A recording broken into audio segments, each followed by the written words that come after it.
Hola, hola. ¿Sí me oyen? ¿Todo bien? Muy bien. Bueno, sí, escuchamos. Mientras ponemos todo bien, quisiera darles las bienvenidas a todos y realmente es un placer estar aquí después de un buen rato que no, de hecho nunca presenté aquí en este auditorio, entonces es la primera vez.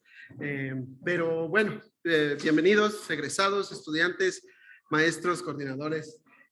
Hoy empezamos este simposio de genómica por los 20 años del LCG y yo presido el primer simposio en Genomics of Infectious Diseases.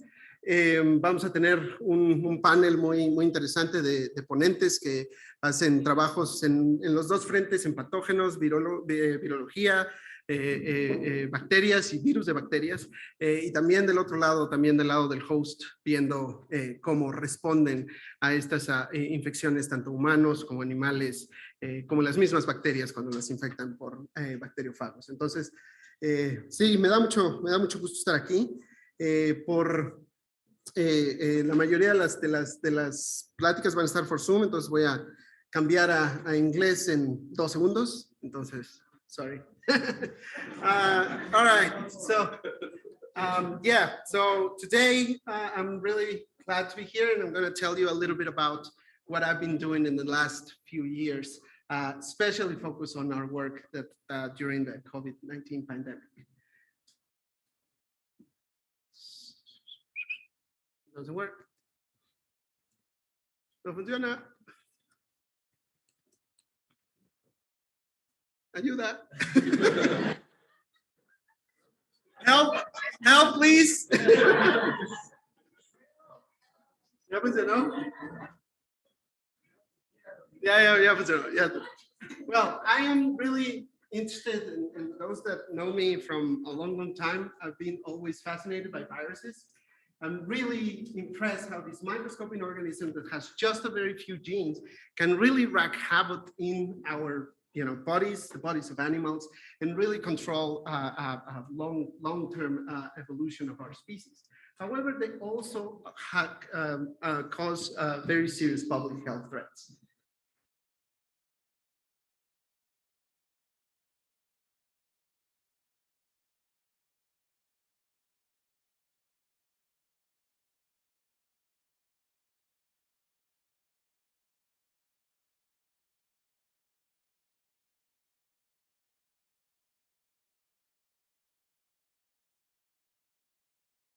I'm part of the second generation of genomics, and after a brief internship in the laboratory of Susana Lopez at IBT, studying rotaviruses, later on I did an internship in UC Riverside looking at insect viruses and how those viruses have evolved ways to counteract the immune responses of insects. And then I came back for my last year before graduation, working under the mentorship of José Luis Reyes, Pepe Reyes, and Alejandra Covarrubias in IBT, looking more or less the same problem about how viruses of plants have devised ways to counteract the immune system of plants.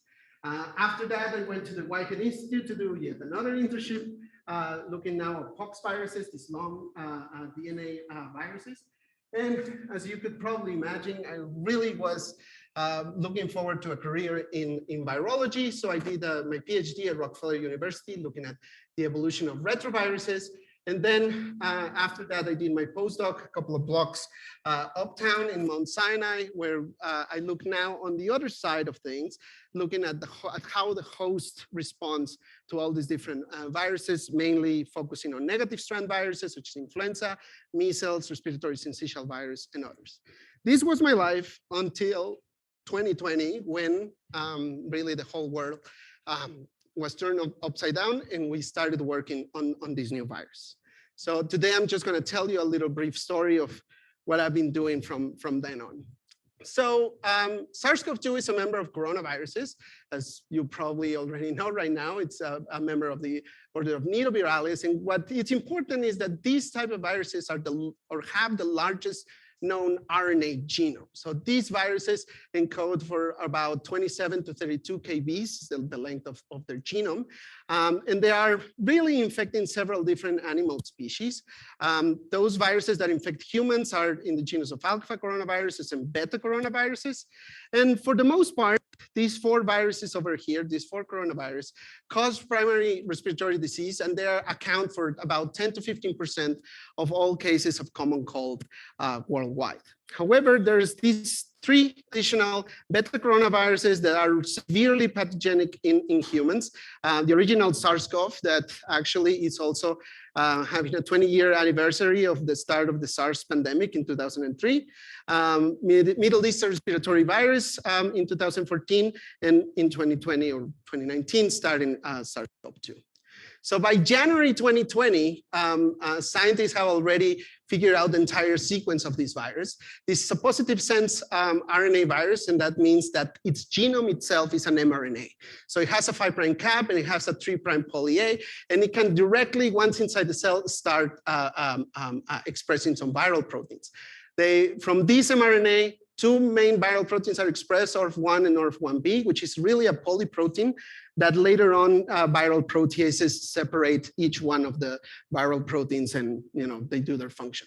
Later on, the structural genes, the spike, matrix, nucleoprotein, and other immune regulatory genes are expressed through subgenomic RNA. So that basically means that they make all these smaller molecules of mRNA, and from there, all of these proteins are expressed.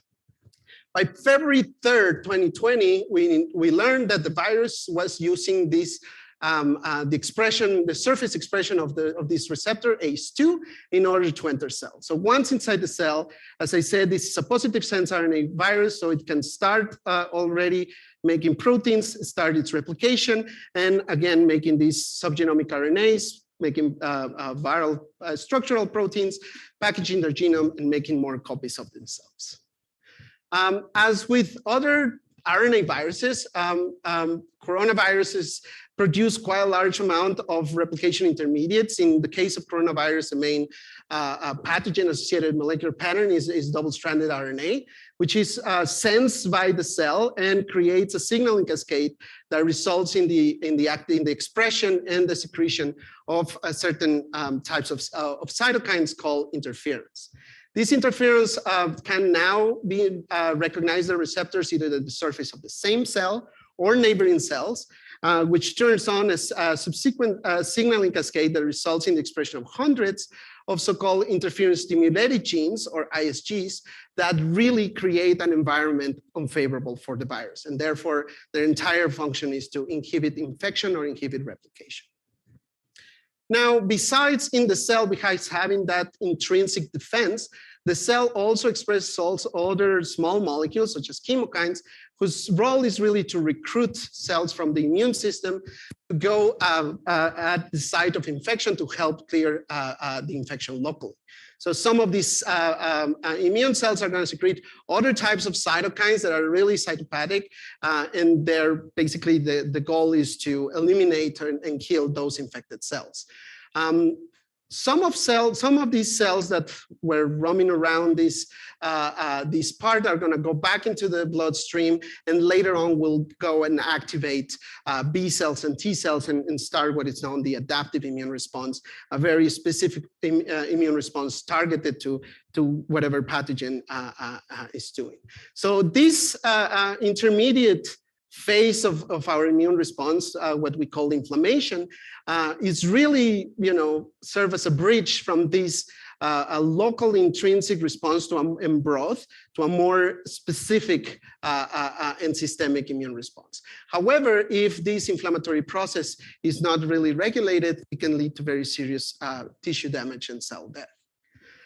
So the virus arrived in Mount Sinai. I was a postdoc there in Mount Sinai. The virus arrived early March, and since we were already doing experiments looking at the transcriptional response to several viruses, we decided to just put another virus into the mix, particularly looking at cells of the lung epithelial lineage.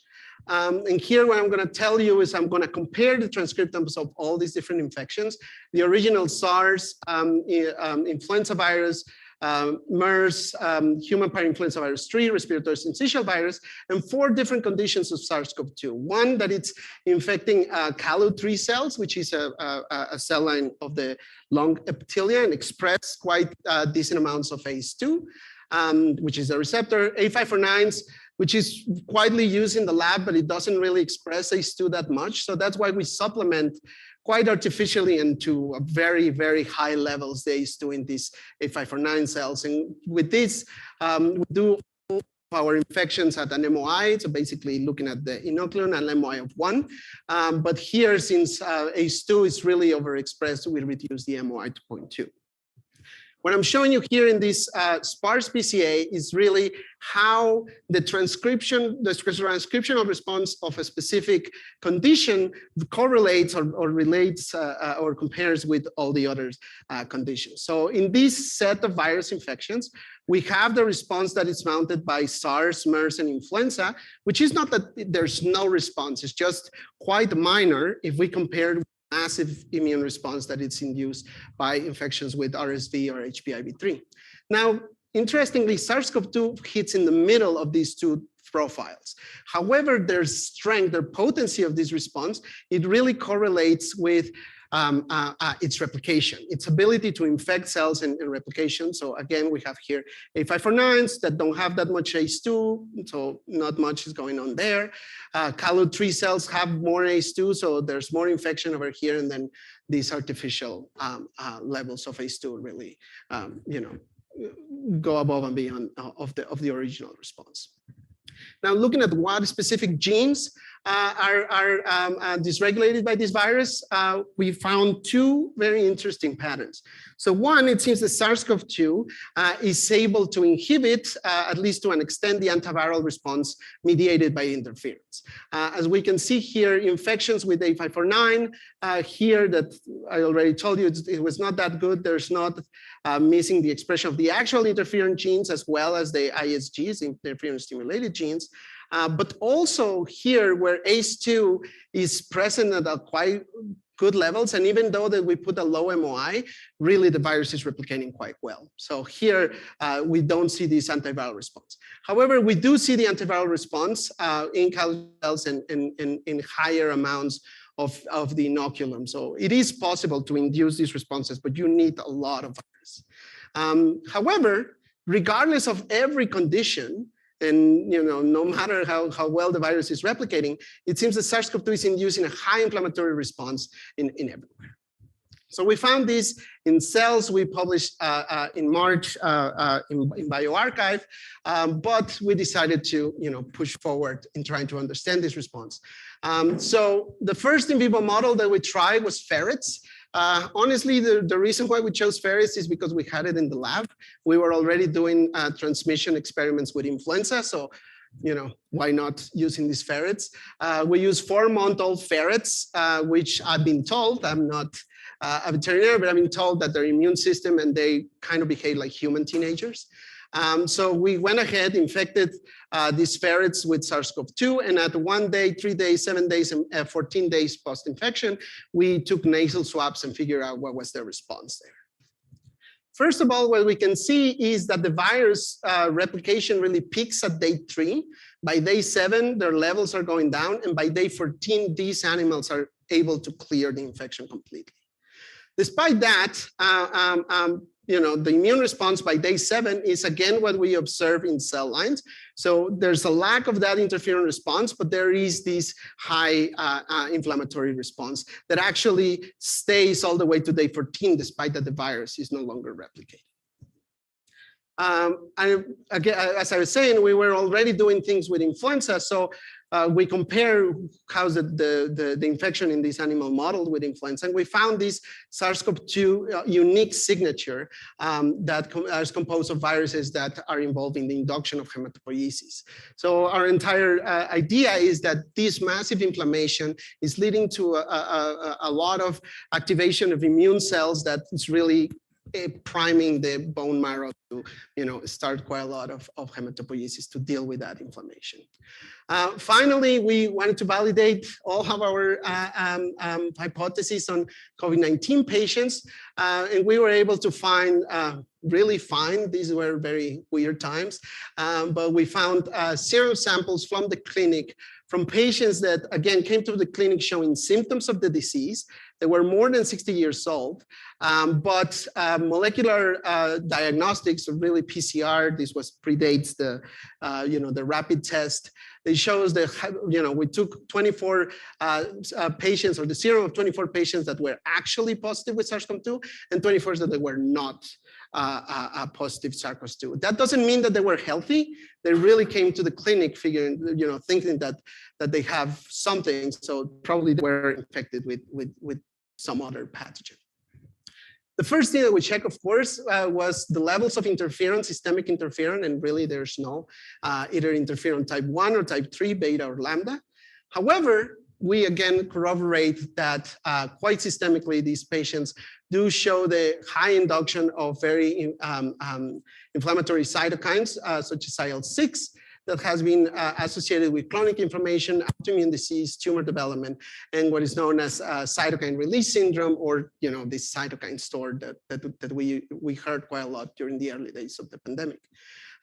These viruses, or in these patients, also show higher levels of chemokines that recruit and activate T cells and natural killer cells, monocytes and macrophages, as well as neutrophils. So again, we are observing a low antiviral response with a massive inflammation.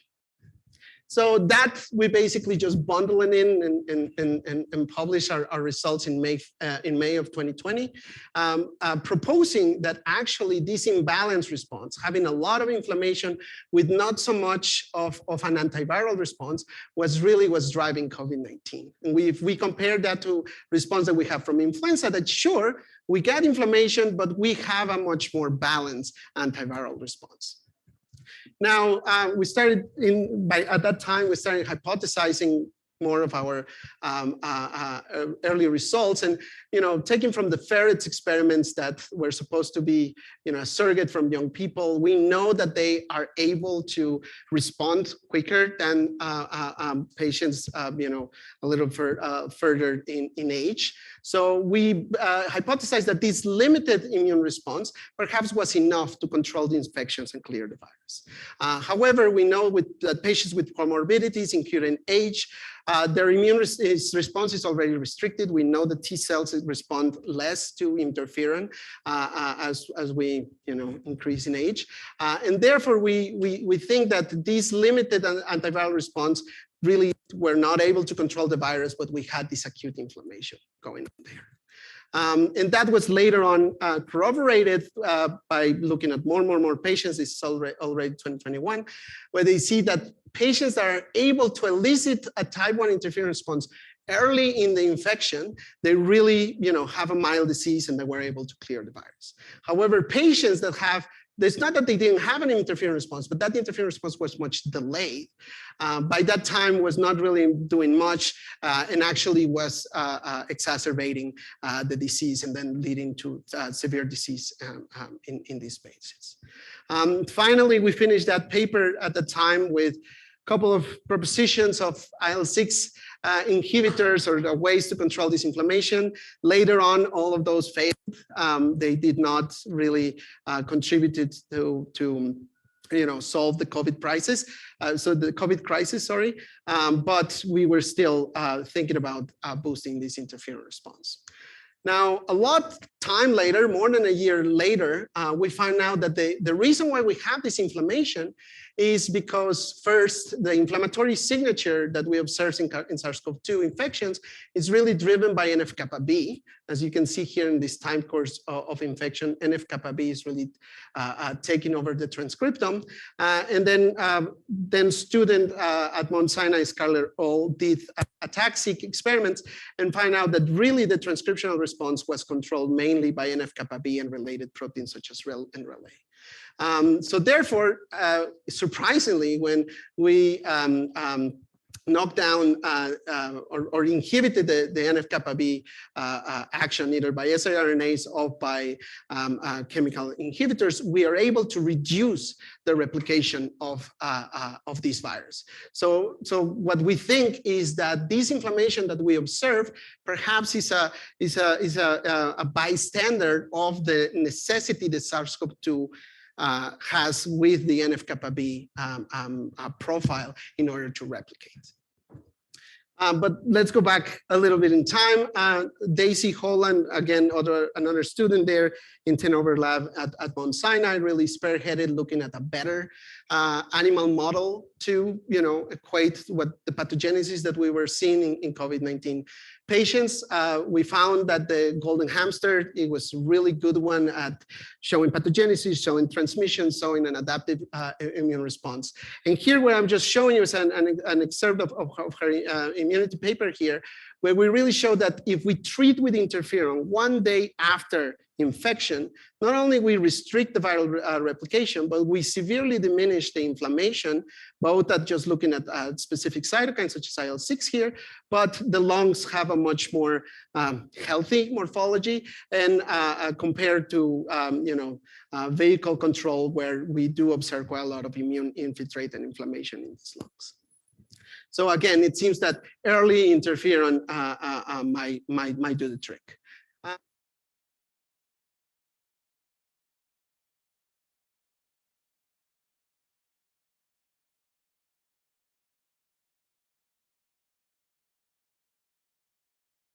Look at how our immune systems work, what are the mechanisms that they're using to control viral infections, but also how those mechanisms came there in the first place, adapting from those constant interactions with viruses in the past. And then finally, I just want to show you my latest interaction in the Tennover Lab, looking at COVID-19. This is work led by Lucia Carrao in a postdoc in Tennover Lab, and now at their NYU version. It was quite striking when we start looking at the transcriptional response in hamsters that sure, the lungs were infected, right? We were doing intranasal infections, but we do observe inflammatory processes and also antiviral genes being expressed in very distal tissues that show no signs of actual infection.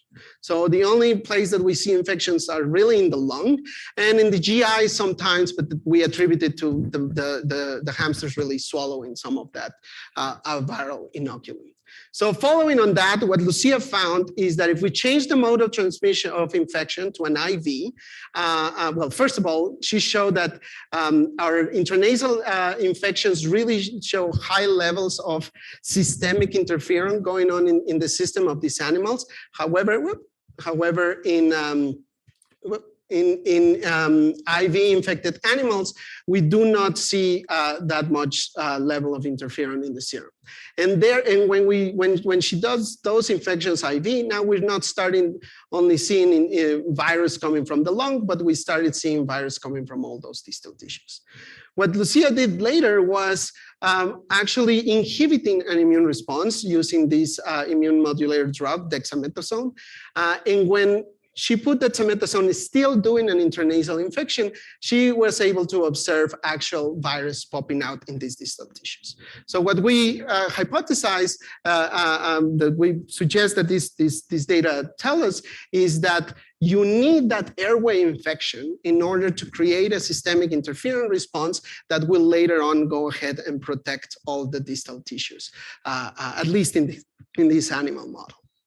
And as a sort of conclusion of all these years of working in the COVID field, I think that all of them are really going back to our original May 2020 paper, in which this differential engagement of the interferon response at early stages, what Daisy showed, and especially from respiratory tract, what Lucia showed, might lead to the diverse clinical presentations that we see from COVID-19.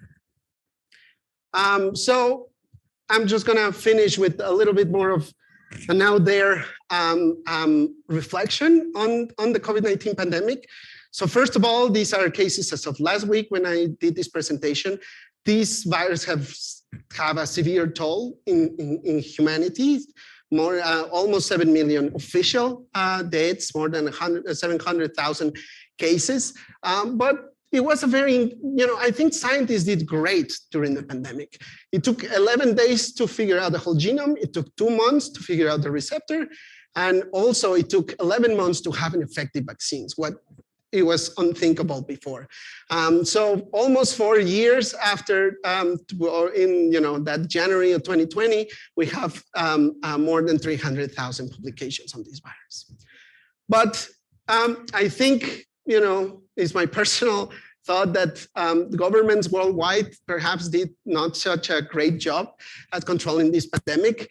I don't really think it's fair to pinpoint specific countries. I think a lot of countries did basically the same mistakes again and again in a chain. But perhaps that's a little bit above my pay grade. What I can say is that scientists, we did great, but perhaps we lack a little bit more of engagement with the public. And that, of course, led to, misinformation processes, very serious attack of scientists. This is Christian Anderson testifying in Congress. And really, has led, at least in the United States, to a very endangered virology research, not only from bills and propositions to limit chain of function research, but other virology research and collaborations with China, which we need in order to prevent the next pandemic. However, I want to finish with a good note. And I think after these 4 years of the COVID-19 pandemic, we have a much more renewed interest in virology. I've seen now being on the other side of the desk in admissions committee, we see a lot of young people wanted to do research in virology. And I think that, And I think we really need to capitalize on this amazing human resource to prevent the next pandemic. I'm going to switch to Spanish. Yo soy miembro de la segunda generación y realmente estoy eternamente agradecido con las personas que están en esta foto por darme la oportunidad.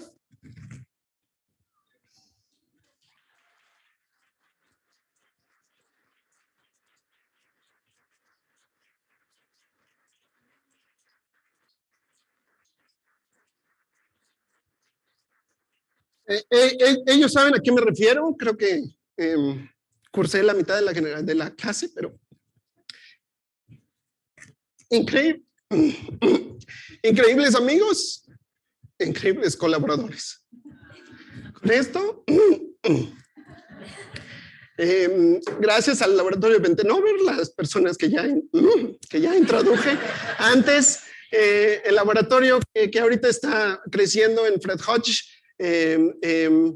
Tengo un póster presentando el trabajo de Ching, que es un postdoc en el lab con colaboración con Mónica Padilla, que es actually una egresada de la LCG de Juriquilla.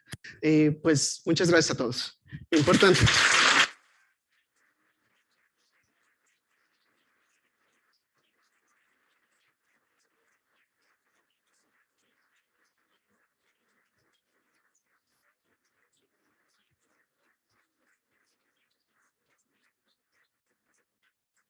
¿Preguntas? Sí.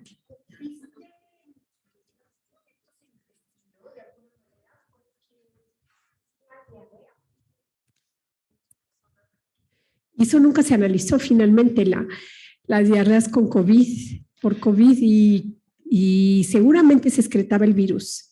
Sí. Creo que es el punto del análisis que hizo Lucía, es que si las respuestas no están ahí, si no son rápidas, ya se sabe muy bien que la respuesta interferón, la respuesta antiviral tiene que ser inmediatamente después de la infección. Si no se ponen estas defensas, realmente el virus puede llegar a estos sitios distales y sí, claro, produce no solamente diarrea, tenemos otra historia que no platiqué aquí, pero también empuja al hígado a desarrollar metabolic disease, diabetes y otras cosas. Entonces, sí, creo yo que es eso, la respuesta antiviral debe ser inmediata. tanto natural o administrada. Bien, un par de preguntas. Si nos dices algo sobre el long COVID, y la otra es si tienes alguna hipótesis de qué es lo que hace que este virus, como dices, con poca carga de virus, genera una respuesta inflamatoria, ¿no? Como desproporcionada. O sea, a nivel molecular, ¿dónde está por ahí alguna idea? Sí, eso, de la segunda, eso todavía no sabemos muy bien. Sabemos que el virus necesita algo que la regulación transcripcional principalmente de NF-κB, de ese transcription factor, necesita ese ambiente transcripcional para replicarse. No sabemos todavía qué es lo que necesita, pero pensamos que la inflamación viene como un bystander, de que necesita algo, pero pues de todos modos este factor transcripcional emprende toda esta respuesta inmune, ¿no? Entonces creo que eso es lo que también todavía necesitamos saber. De long COVID, yo sabía que alguien me iba a preguntar, y estas todavía no se sabe muy bien qué onda con el long COVID, pero estas son las hipótesis más populares hasta ahora. Una de que esta respuesta inflamatoria y básicamente de estrés celular reactiva tanto a lo mejor retrovirus endógenos, herpesvirus, virus que son latentes los reactiva y esto conlleva a continuar con este proceso inflamatorio e infeccioso. La otra es que tiene un impacto en el microbioma y el viroma y tal vez también un poco de persistencia del virus, dependiendo de tus respuestas inmunes. Otra que realmente sí se ha visto que este virus promueve autoinmunidad, pienso yo que tal vez porque hay mucho antígeno que se está produciendo por las células y entonces combinado con una respuesta inflamatoria grande, pues está matando por todos lados, ¿no? Otra es los blood clots. Hubo mucho, se dijo mucho de la vacuna de AstraZeneca que promovía trombosis. Luego se supo que no es tanto la vacuna, sino es la spike, o sea, el virus de la envoltura de este virus que básicamente interactúa entre sí mismo formando como unas nets, formando como unos hilos ahí y eso puede producir la trombosis. Y otro pues es que realmente afecta también al sistema nervioso. Pero todavía no se sabe con particular. Realmente va a ser una combinación de todo.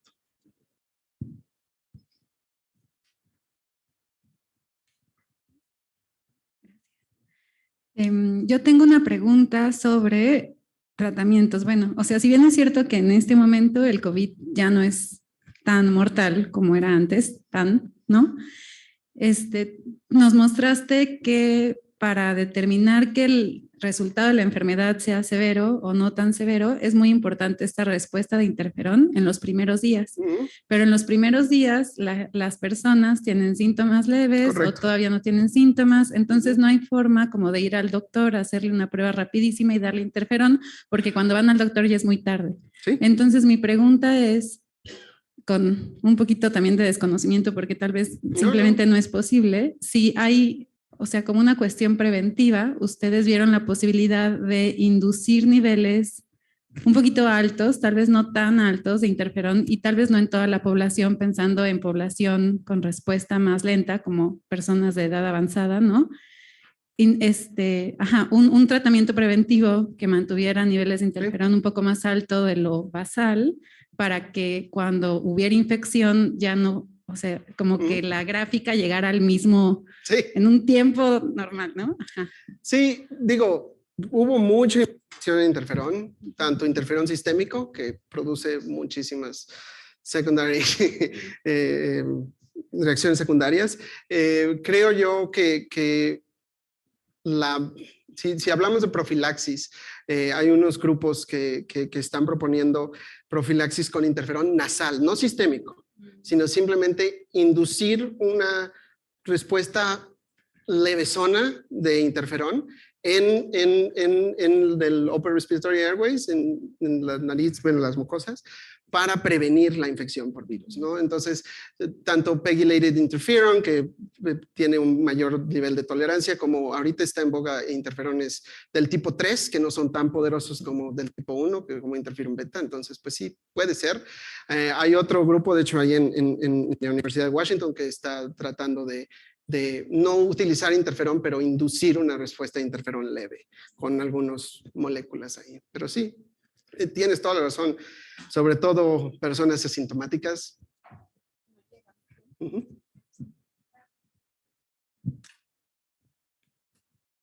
No sé si hay algo en el chat. No veo el chat. No, no tenemos nada.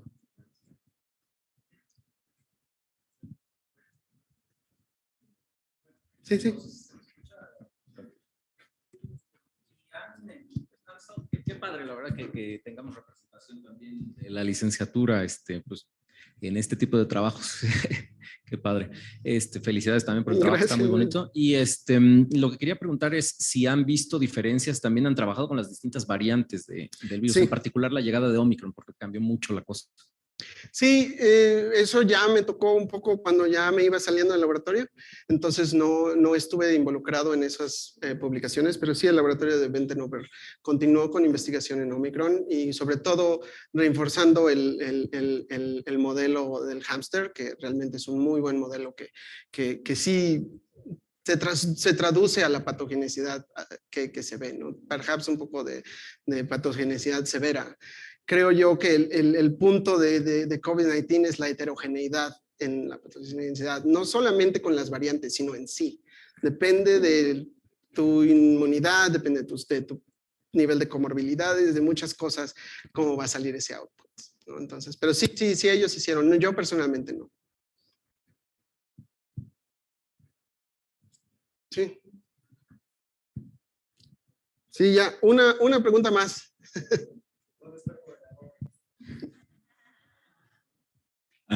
Bueno, ahorita con esto de las variantes me surgió la duda si vieron como en casos de reinfección qué pasaba con estos niveles o si los interferones tenían una respuesta más rápida en la presencia o en la nueva exposición al virus.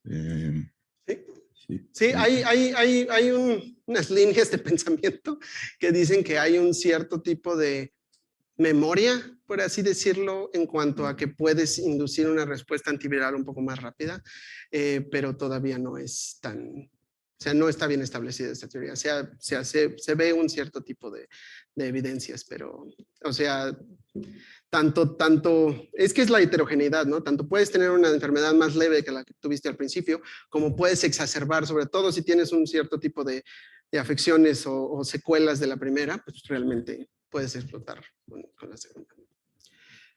Bueno, pues trataré de contestar las preguntas en el chat y ahora pasamos a nuestra siguiente presentación. Melissa. Sí, aquí estoy. Estás, dame un segundo.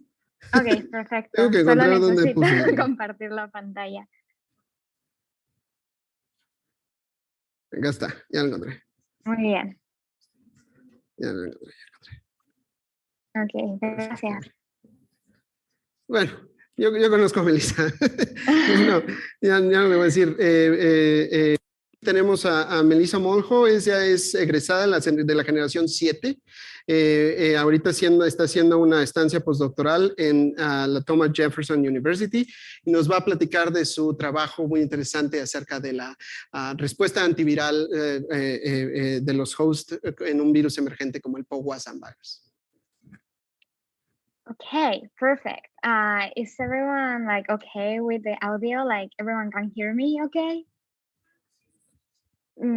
I'll just assume that's a yes. So I kind of like echo a little bit of what Daniel just said, but in English. So hello, everyone. It's so nice to be here. Thank you very much for the invitation. And for those who don't know me, my name is Melissa Moljo. I was part of the 7th generation of the Genomic Science undergrad program. And I'm currently a postdoctoral fellow at Thomas Jefferson University in the Department of Microbiology and Immunology. and I'm in Dr. Holly Ramach's lab. So in the lab, we study virus-host interactions, and we are particularly interested in learning how protein-protein interactions affect the viral infection outcomes.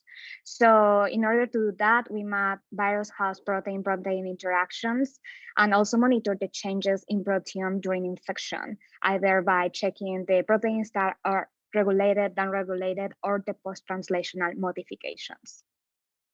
So in the lab, we focus particularly in flaviviruses. Flaviviruses are arthropod-borne viruses, which include the mosquito-borne flaviviruses like West Nile, dengue, and Zika virus. And we are also starting to work with the tick-borne flaviviruses, which includes Powassan virus. And Powassan virus is the virus my project focuses on. This virus, similar to SARS-CoV-2, is BSL-3. So we need to use a special PPE and have like a BSL-3 facility in order to work with this virus.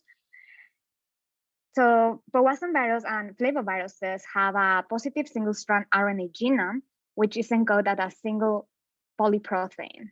So after the translation, the protein is cleaved by host virus proteases and both by host and viral proteases into 3 structural proteins that will form the capsid and envelope, and 7 non-structural proteins that will be involved in the replication and antiviral response in the cell. The protein that I'm going to talk for the rest of like this presentation is NS5, which is the RNA-dependent RNA polymerase. So I'm going to come back to this. I just wanted to highlight that. So Powassan virus is an endemic neurotropic virus transmitted to humans through the bite of an infected tick.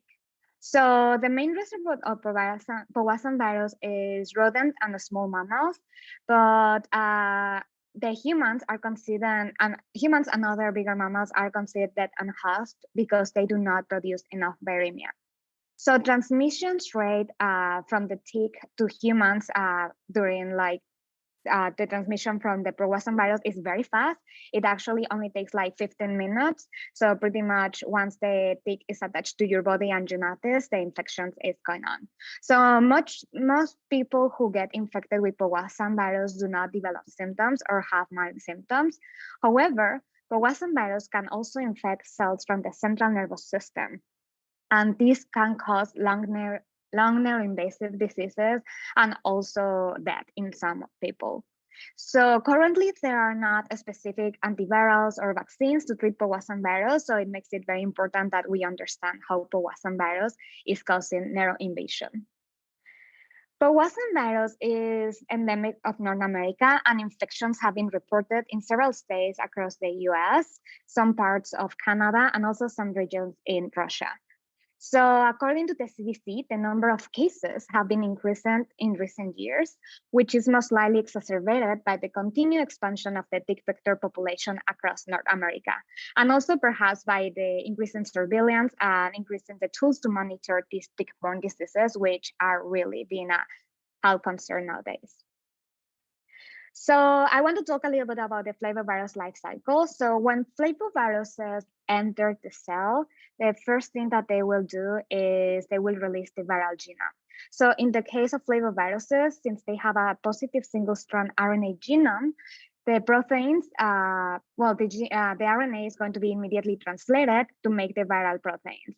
So after translation, viral proteins are going to assemble the viral replication compartments to make more viruses that are going to be mature into the Golgi and eventually release to infect other cells. So through this process, there are a lot of protein-protein interactions. And sometimes the virus recruits some proteins in order to enhance and promote viral infection. And sometimes these are called or known as proviral factors. And sometimes also these protein-protein interactions are going to inhibit and limit viral infection. So the virus have developed mechanisms to antagonize these antiviral host factors, and pretty much these protein-protein interactions are pretty prevalent through the whole cycle of the virus. So one of the main, or one of the main line of defenses, or the first line of defenses during flavivirus infection and other viruses, is the type 1 interferon pathway. So Daniel mentioned a little bit about interferons. So I'm just going through this pathway to share a little bit of like what we are interested in learning. So during infection with flaviviruses, this is going to trigger or activate an immune response, and is going to produce interferon. So eventually these interferons are going to target, or are going to activate in an autocrine or paracrine cells, and it's going to bind to the IFNAR receptor.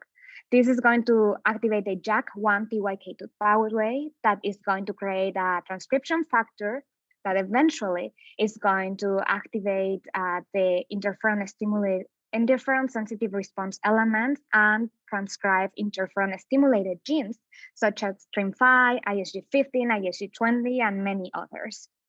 So because for the virus, it's really important to infect the cell, several flaviviruses have developed mechanisms to antagonize this type 1 interferon. So the way that they do it is really different, and it varies between flaviviruses and if they are mosquito-borne and tick-borne viruses. In this case, we are interested in learning how powassan virus is antagonizing this type 1 interferon response. So as a first approach, powassan virus in vivo infects the central nervous system. But because most of the work we are doing right now is kind of foundational work, especially for molecular biology, we wanted to learn if powassan virus is infecting efficiently the cells from the central nervous system in vitro.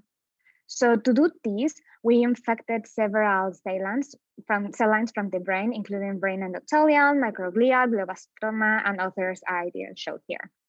So here we can see that in blue are the uninfected cells, and then in green, it's an antibody, and in green we can observe the infection of the cells. So this is just confirming that indeed, in vitro, powassan virus can infect several cells from the central nervous system.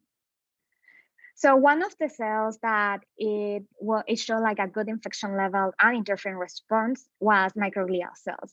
And here we confirmed that 24 hours after infection, actually 10% of the cells showed to have infection, and 48 hours after infection, between 70 to 80% of the cells showed to have infection. So this was really important for the future experiments that I'm going to talk. And also we perform a qRT-PCR to check the relative powassan virus RNA levels. So this just is to confirm the infection and the genome replication in the microglia cells. Now, in the lab and for this project, we are really interested in learning about the antiviral host factors controlling and regulating powassan virus infection. So in order to learn this, we performed transcriptomics and proteomics analysis. So we infected microglial cell lines with powassan virus, and after 2 days post-infection, we collected protein and RNA to perform mass spec and RNA-seq. So for the RNA-seq, actually, Daniel and his group helped us to analyze all this data. Thank you very much. So what we observed is that upon infection, several in type 1 interferon, type 3 interferon, and interferon-stimulated genes were upregulated, which this has been also shown for flavivirus infection, but now what we are really interested is in learning how these proteins are antagonizing or are limiting powassan virus infection, and how powassan virus infection may be antagonizing some of these proteins. So in particularly one that caught our attention, it was TRIM5. And this is for two reasons. The first one, TRIM5 is interferon-stimulated genes that recently has been shown that it can antagonize the infection of tick-borne flaviviruses, but it doesn't affect mosquito-borne flaviviruses. So it seems to be like specific for tick-borne flaviviruses.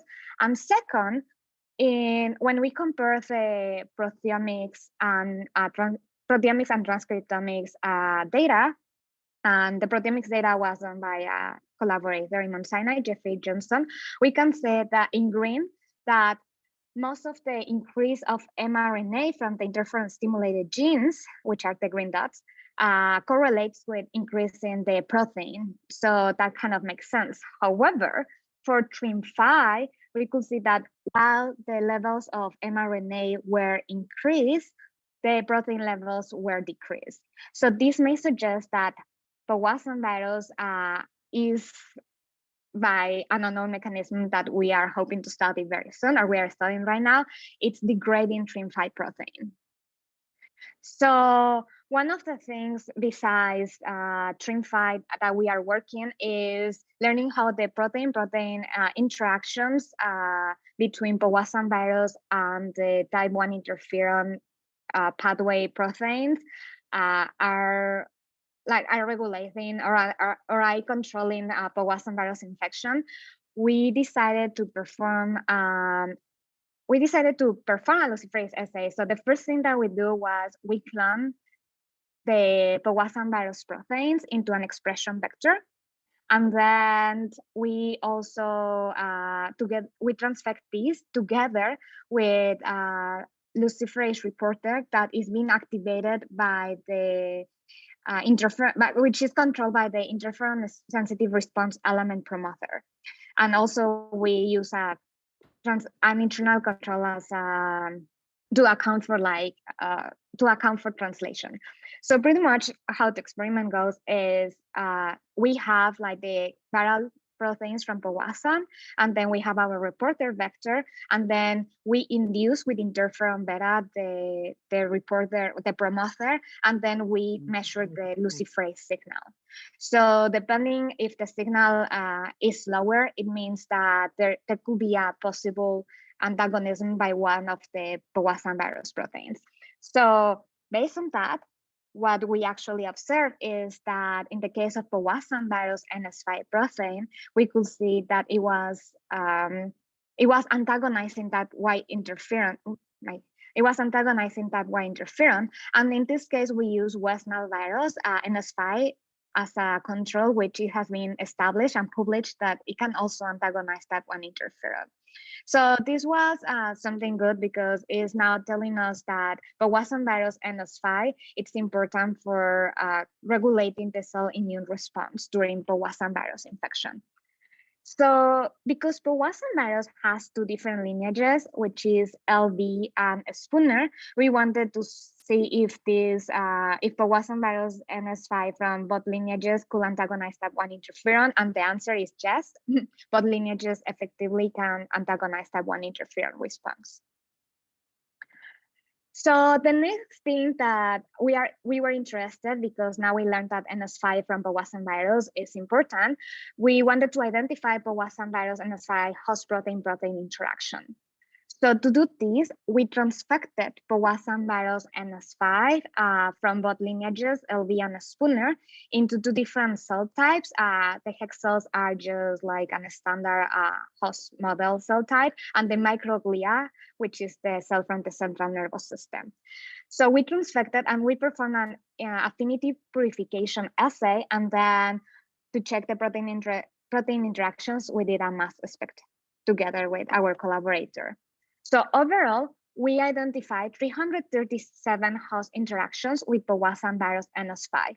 Now mixing and putting together all this data, like from both of the Powassan virus strains and also from both of the cell lines, we observed that 25 proteins interact with both strains in both cell types. So this kind of increased our confidence level.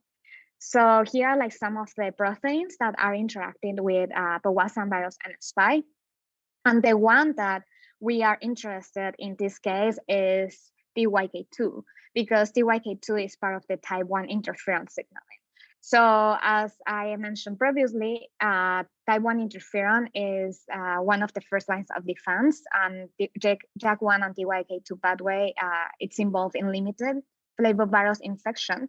So now we can see that Powassan virus NS5 is interacting with TYK2. And for this experiment, what we did is we activate the pathway using interferon beta.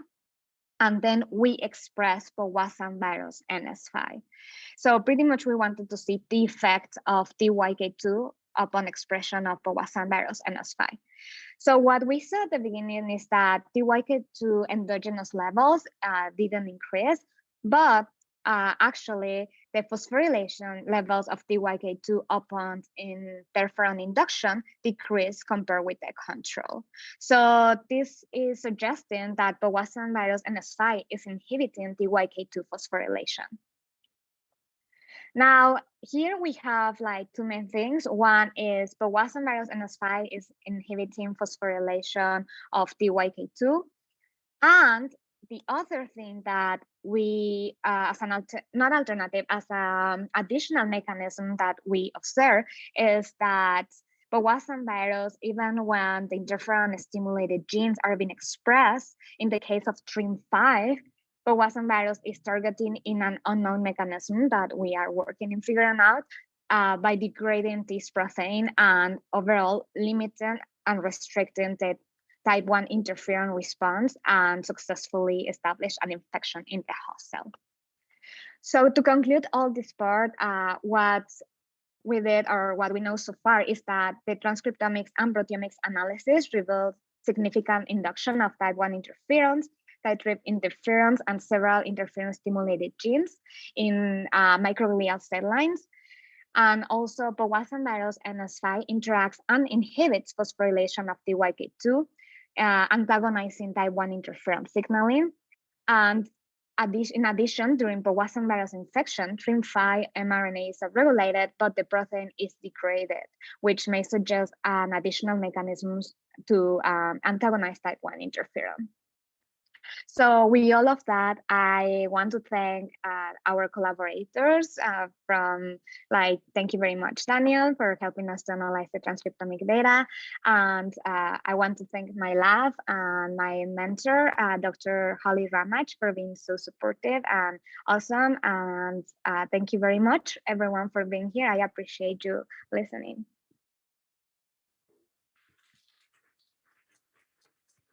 I don't really know how to take questions, like people are going to type them.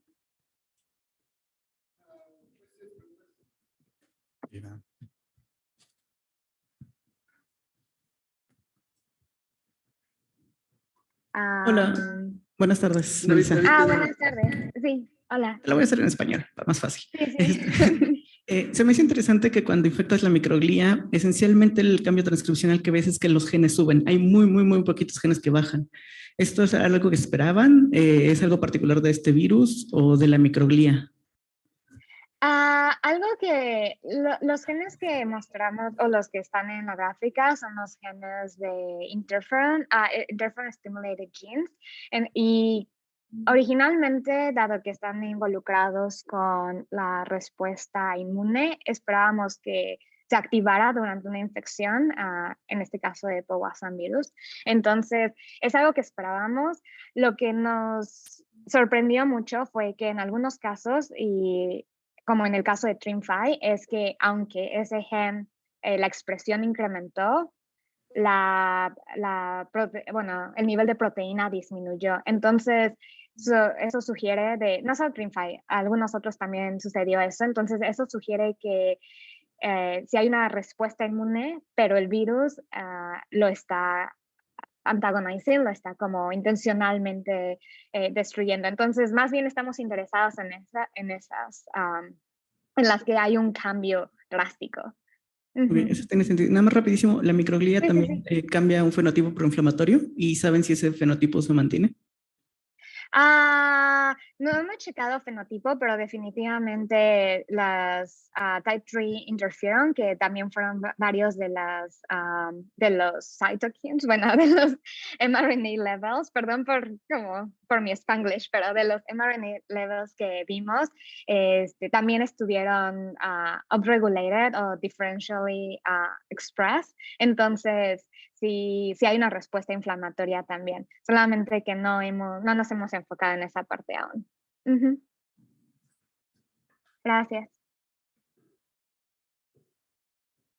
Melissa, bueno, primero, qué padre ver los resultados de la proteómica.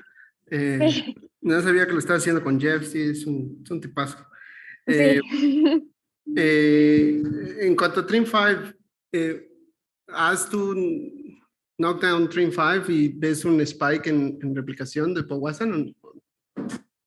Esos justamente son los experimentos que ahorita estamos trabajando junto con Jeff. Estamos viendo si expresando, vamos a ver como si todos los cambios más específicos de silenciamiento y también de qué pasa cuando cuando infectamos con Powassan virus, que está confirmar esto con Western blots y todo eso. Entonces, aún no sabemos, pero esperamos que pronto sí. ¿Tú crees, siguiendo con eso, porque pues obviamente Trim5 es famoso por inhibir VIH, ¿no? Sí, sí, Hace de sí. una forma muy estructural, reconoce la cápside. ¿Tú crees que haga eso mismo con Flavis, con Powassan? Creo que Sonja Beth ha trabajado un poco con eso y ella ha visto que la proteína que está interactuando con Trim5 en el caso de TBV era NS2B3, que es la protease, no necesariamente el capsid, pero entonces con Powassan creo que ya también vi interacción de NS2B3, pero realmente todavía no se sabe muy bien. Algunos de los datos son un poco, no contradictorios, pero digamos que variables. Entonces, con Powassan no se sabe y no sé si va a ser igual que con el TB, tick-borne encephalitis virus. No, muy padre, gracias. Sí, sí, sí. No, ¿Preguntas gracias. en el chat? Ok, muchas gracias, Luisa. Muchas gracias y gracias a todos. Qué gusto verles.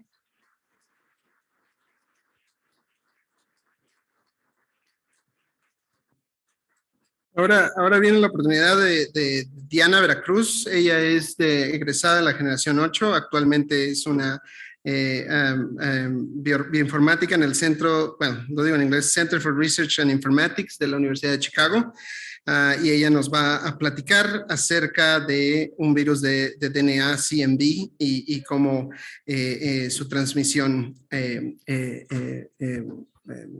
interactúa en congenital transmission, sorry. No te preocupes. Vas, Diana. ¿Me pueden escuchar bien? Sí.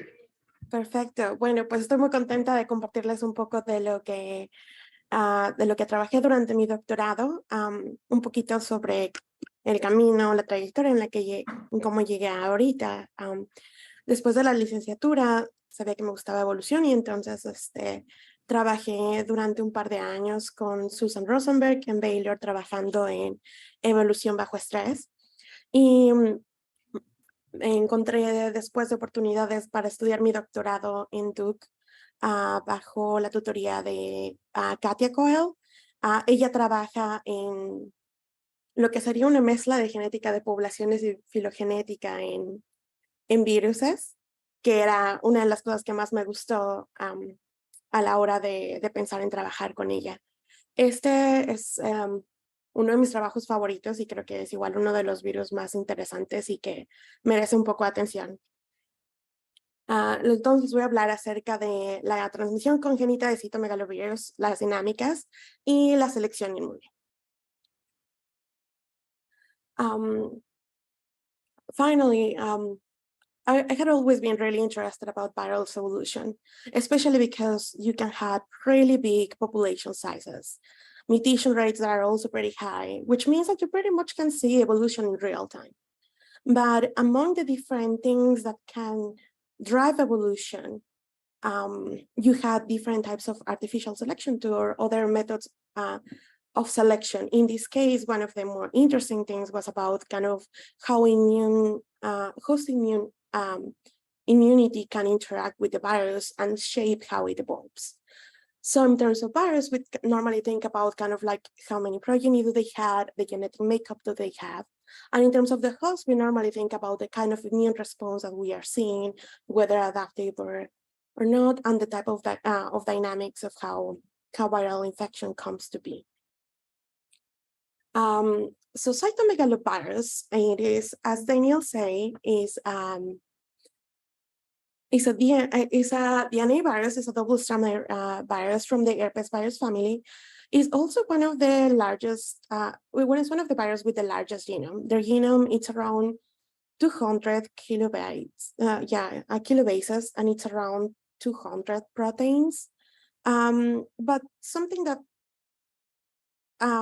it is also really prevalent virus, as similar to other herpes virus. So there's normally a population prevalence of around 90%. So most people actually carry it. It's a chronic infection, and it can be everywhere. So in terms of cell tropisms, which are the type of cells that they can infect, you can see fibroblasts, epithelial cells, muscle cells, connective cells, hematopoietic, all kind of things, which pretty much translates on being able to observe this virus in all kind of fluids: urine, saliva, blood, semen, breast milk, and amniotic fluid. So even though this is a persistent and chronic infection, most of the times our body immune system is pretty good at defending us from it and any sort of issues. But in the darkest side, there is some risk groups that can have really severe complications, which include immunocompromised individuals, transplant patients, but also pregnant women. Cytomegalovirus, it is a big public health burden, not only in the US, but also worldwide. It is estimated that among the pregnant women that get CMV, one in each 3 are gonna pass the virus to the baby.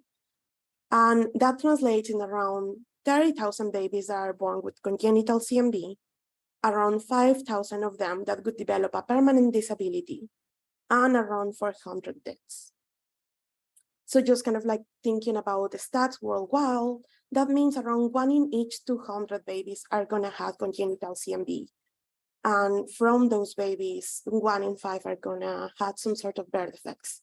That goes from hearing defects, mental disabilities, organomelanine, purpura, vision loss, and cognitive delays. And in the more severe forms, miscarriage and stillbirth.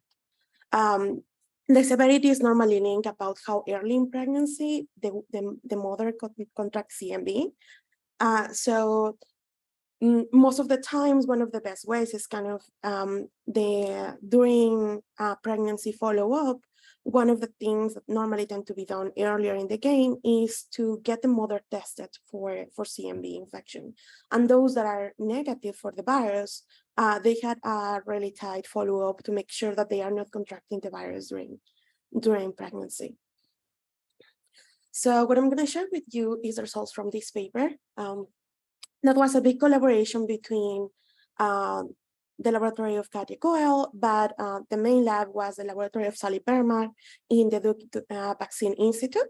I work along with Cody Nelson, that was the one that was spearheading this project, but at the same time, it's like it takes a village to look at this. So I collaborated with people from immunology and vaccine and virology sites. So when I joined it, the laboratory of Dr. Permar had developed a study for creating a potential treatment that was given hyperimmune globulin, so pretty much a cocktail of really potent protein antibodies in monkeys. So what we had was a control group in which we had seronegative monkeys that were pregnant, and at the end of the first trimester, they were depleted of CD4 T cell. They were and right by then, prior virus inoculation, they were sometimes given a cocktail of antibodies. And the virus that was inoculated was a cocktail of 3 different strains. And we had in control kind of like 2 different groups for treatment. One that was only given one of the doses of these cocktails right before for inoculation, and dose optimized version in which we had 2 doses of antibodies with higher affinity.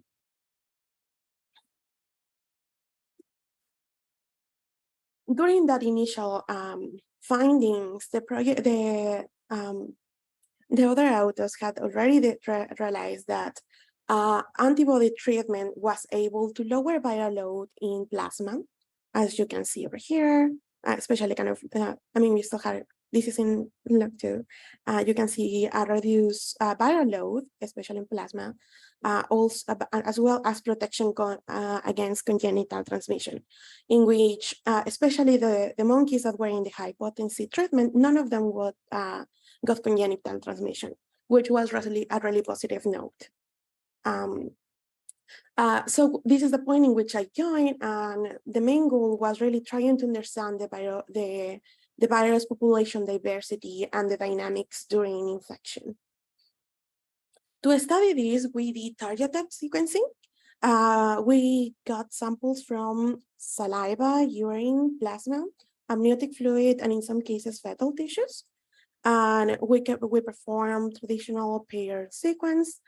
And because this virus also has, contrary with other viruses, not only has a really large genome, but also has a lower mutation rate.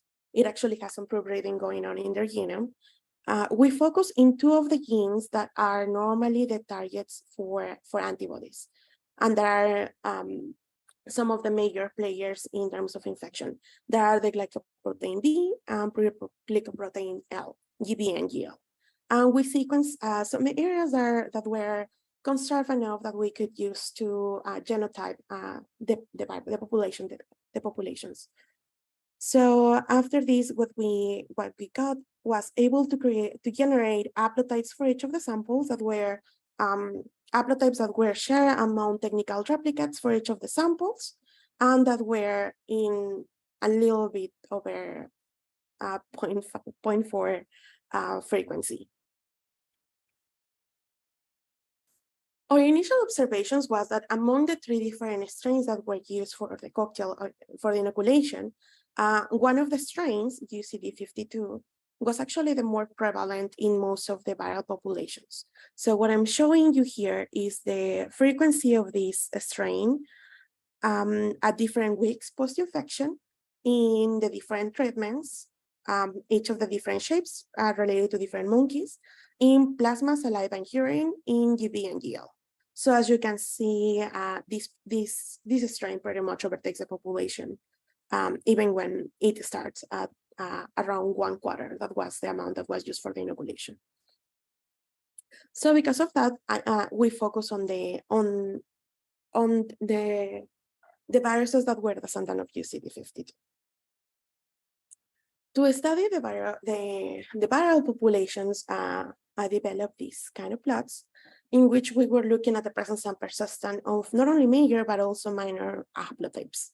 So let me explain you a little bit about what these plots are. In these cases, we had these major blobs that it's normally the reference strain, so the major haplotype that was found. The tiny circles around here are minor haplotypes that are 1 mutation away from the major haplotype. The color of this link is related to the type of mutation that separates the major haplotype from the minor. In this case, it was a synonymous mutation. Every haplotype that is shared between different tissues and different tissues and different time points in the follow-up is connected with an aqualine. So as you can see, we normally had a major haplotype that was shared that was persistent occurs in each of the tissues, and that was also kind of regularly shared in most of the major in most of the tissues that we also saw. So here I'm showing you an example of one of the control monkeys, a standard, and a high potency. Major notice is that in addition to the major haplotype, we also had some minor haplotypes that are persistent and actually also being shared in different time points, as you can see, for example, here, here, here.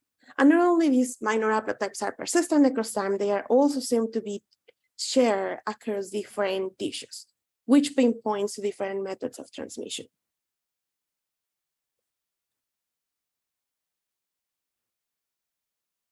So we were interested on whether the viral diversity was affected by the presence of antibodies, whether there were differences in the different anatomical compartments, and we wanted to characterize.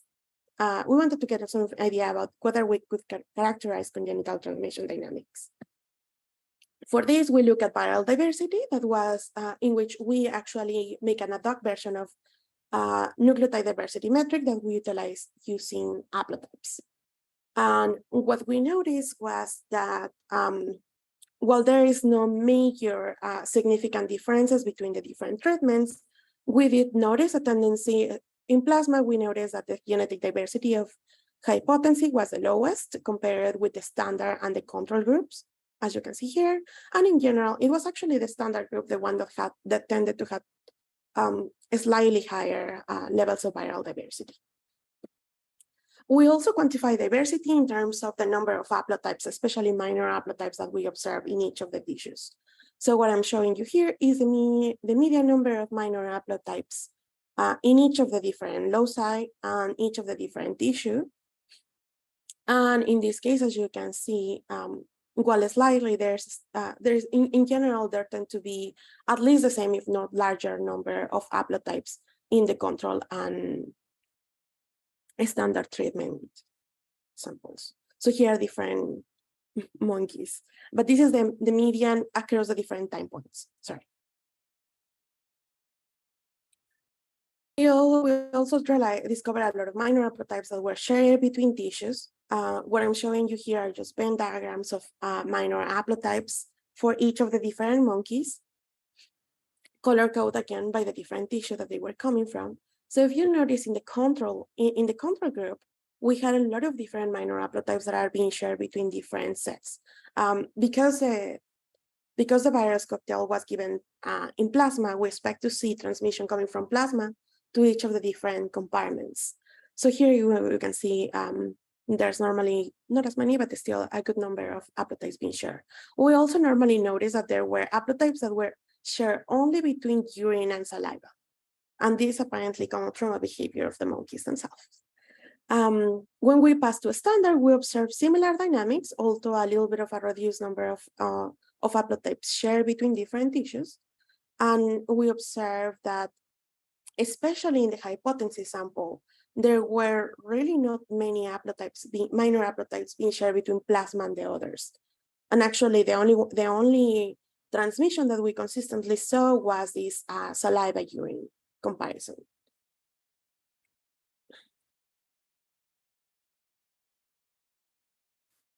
In one of the monkeys, we actually had information about different tissues from the fetus that got congenital transmission. What I'm showing you here is how that viral population looks like.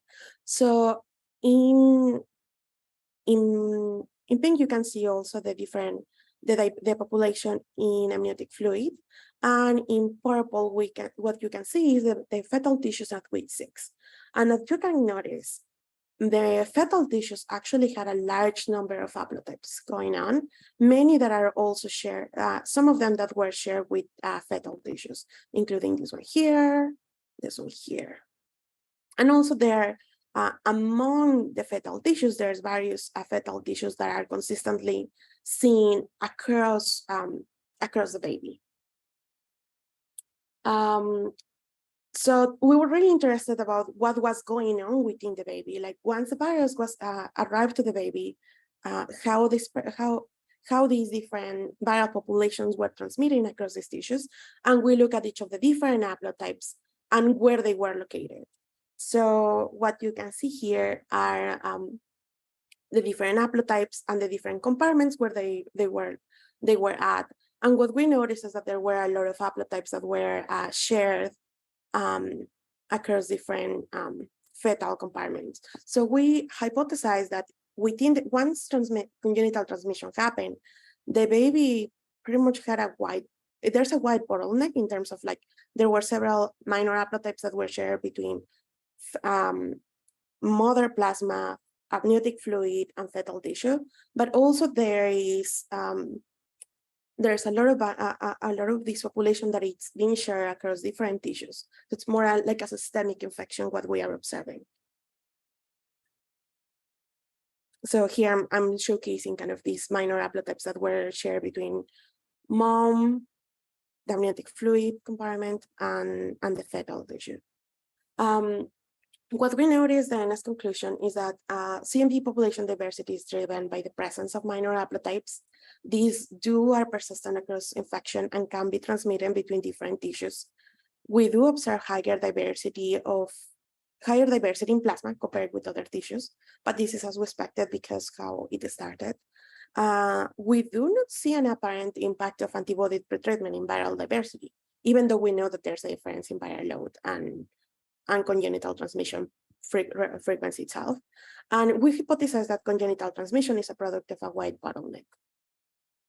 So with that, I'm going to give my acknowledgements to the Catechol Lab at Duke University and Sally Permar, my co-advisor, as well as people in the CCG without whom I could never have been able to reach here, especially Otto Geyer, who showed me the works on how to do science, and other people in the CCG, como David Romero, Fede, y Esperanza, that have been there to give me kind of the push that I needed. And with that, thank you so much, and I will accept any questions.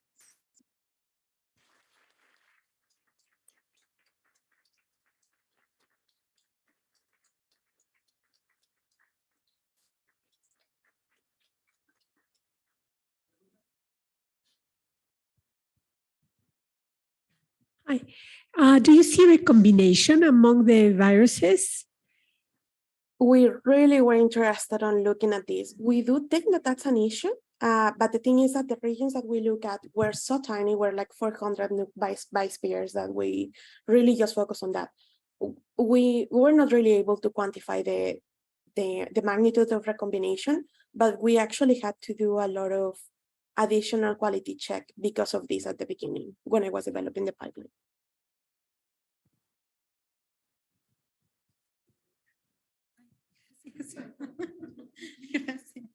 Gracias. Hola, Diana. En una de tus diapositivas nos mostraste, me parece, si no me confundí, haplotipos compartidos entre distintos tejidos y nos mostrabas un control versus el tratamiento alto y me pareció, bueno, creo que lo dijiste, pero en el tratamiento alto no había casi haplotipos compartidos, en el control sí había varios haplotipos compartidos. Mi pregunta es si esa medición la pudieron hacer a través del tiempo y si es producto como de una selección, alguna selección que está sucediendo, esa gráfica, una selección que está sucediendo tal vez diferencialmente entre tejidos, o sea, que empiece compartiendo muchos haplotipos entre tejidos y en el tratamiento de alta potencia se seleccione, o sea, si lo vieron a través del tiempo y por qué creen que está sucediendo esto, esta diferencia muy clara entre el control y la potencia alta. Creemos que esta diferencia es relacionada con el tratamiento un poco, pero realmente no lo pudimos cuantificar en un nivel que pudiéramos hablar de que fuera significativo. En este caso, lo que te comentaba de esta situación entre orina y saliva es solamente literalmente higiene en los monos, pero lo que teníamos fue muchas limitaciones en términos del número de variantes y la densidad a la que secuenciamos. Entonces, no podemos hacer análisis tan extenuante como quisiéramos a nivel del tiempo, que es realmente lo que nos faltó. O sea, muchas veces veíamos a algunos de estos haplotipos minoritarios en la semana 1 y luego en la 4 y pues decíamos, igual y a lo mejor son lo mismo, pero no teníamos tanta la resolución que quisiéramos para poder hablar más como de conclusiones definitivas en ese aspecto. Gracias.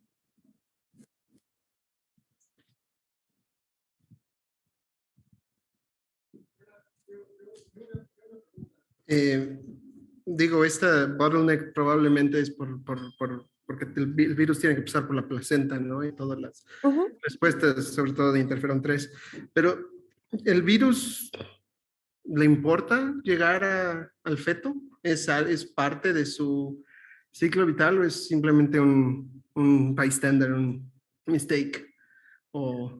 Se cree que es más un bystander, porque básicamente, como tienes básicamente el virus en cualquier parte, realmente la transmisión puede ser en cualquier lado. De hecho, muchas veces lo que pasa es que el lugar más común o por ejemplo las mujeres que terminan teniendo este tipo de problemas son personas que trabajan en daycares o que trabajan en escuelas con kindergartens, porque son normalmente los niños que acaban de tener su primera infección, entonces tienen cuentas virales más grandes y de allí. Pero el otro asunto que tenemos que tomar en cuenta es que la manera en la que trabaja el sistema inmune, sobre todo en las primeras etapas del embarazo, aumenta un poquito la tolerancia para permitir implantación.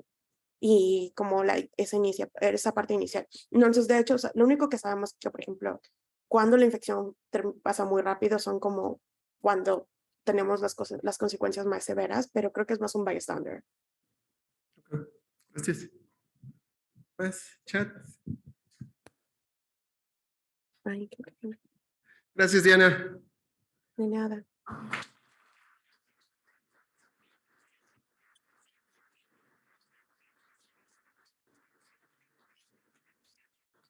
Ahora es el turno de Ana Georgina Cobain Güemes, Gina.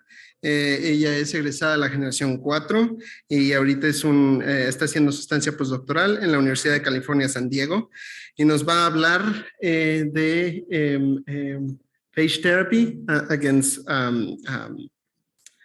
antimicrobial resistant bacteria. Vas.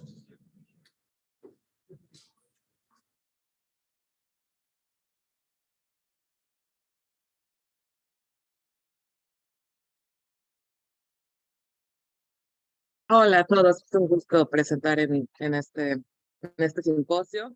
Realmente mi amor por los virus empezó desde la licenciatura. Me acuerdo mucho que en una de las clases de Memo Dávila nos contó que las polimerases de los virus eran realmente divergentes. De ahí empezó un poquito mi interés. Em, y después en un proyecto de la clase Pablo Vinuesa hicimos análisis sobre los virus de influenza. Me acuerdo que estaba fascinada con que encontramos en las bases de datos virus de influenza en ballenas. Entonces fue como fascinante. Las clases de Fede Sánchez en las que nos enseñó todo el ciclo replicativo del bacteriófago lambda, también súper interesantes. Entonces, bueno, ahí empezó mi carrera profesional del amor por los virus. Empecé a trabajar con Carlos Arias y Susana López en el IBT, con influenza y un poco de metagenómica viral. Entonces, bueno, si hubiera seguido esa trayectoria, tal vez hubiera seguido haciendo lo que hacen ahorita Daniel, Melissa y Diana. Pero bueno, después inicié mi doctorado con Forrest Rower en Santiago State University.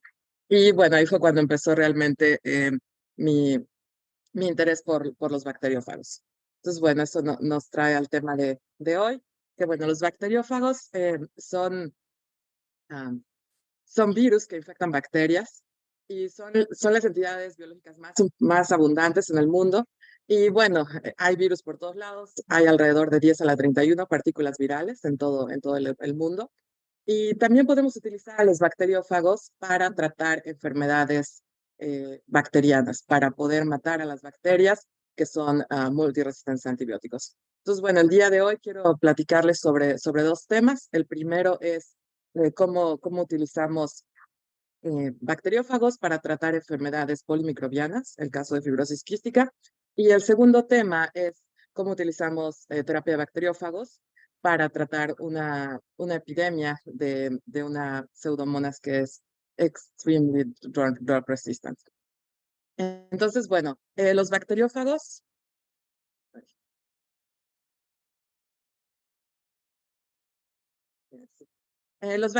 tienen dos ciclos replicativos. Tienen el ciclo lisogénico y el ciclo lítico, dependiendo de qué pasa cuando inyectan su genoma a las bacterias. Entonces, en el ciclo lisogénico, el bacteriófago inyecta su genoma y se integra en el genoma de la bacteria y se queda latente. En el ciclo lítico, el bacteriófago inyecta su genoma, produce muchas partículas virales y después utiliza la bacteria, produciendo más fagos y matando a la bacteria. Entonces, esta es la parte que nos interesa para el tratamiento de enfermedades infecciosas.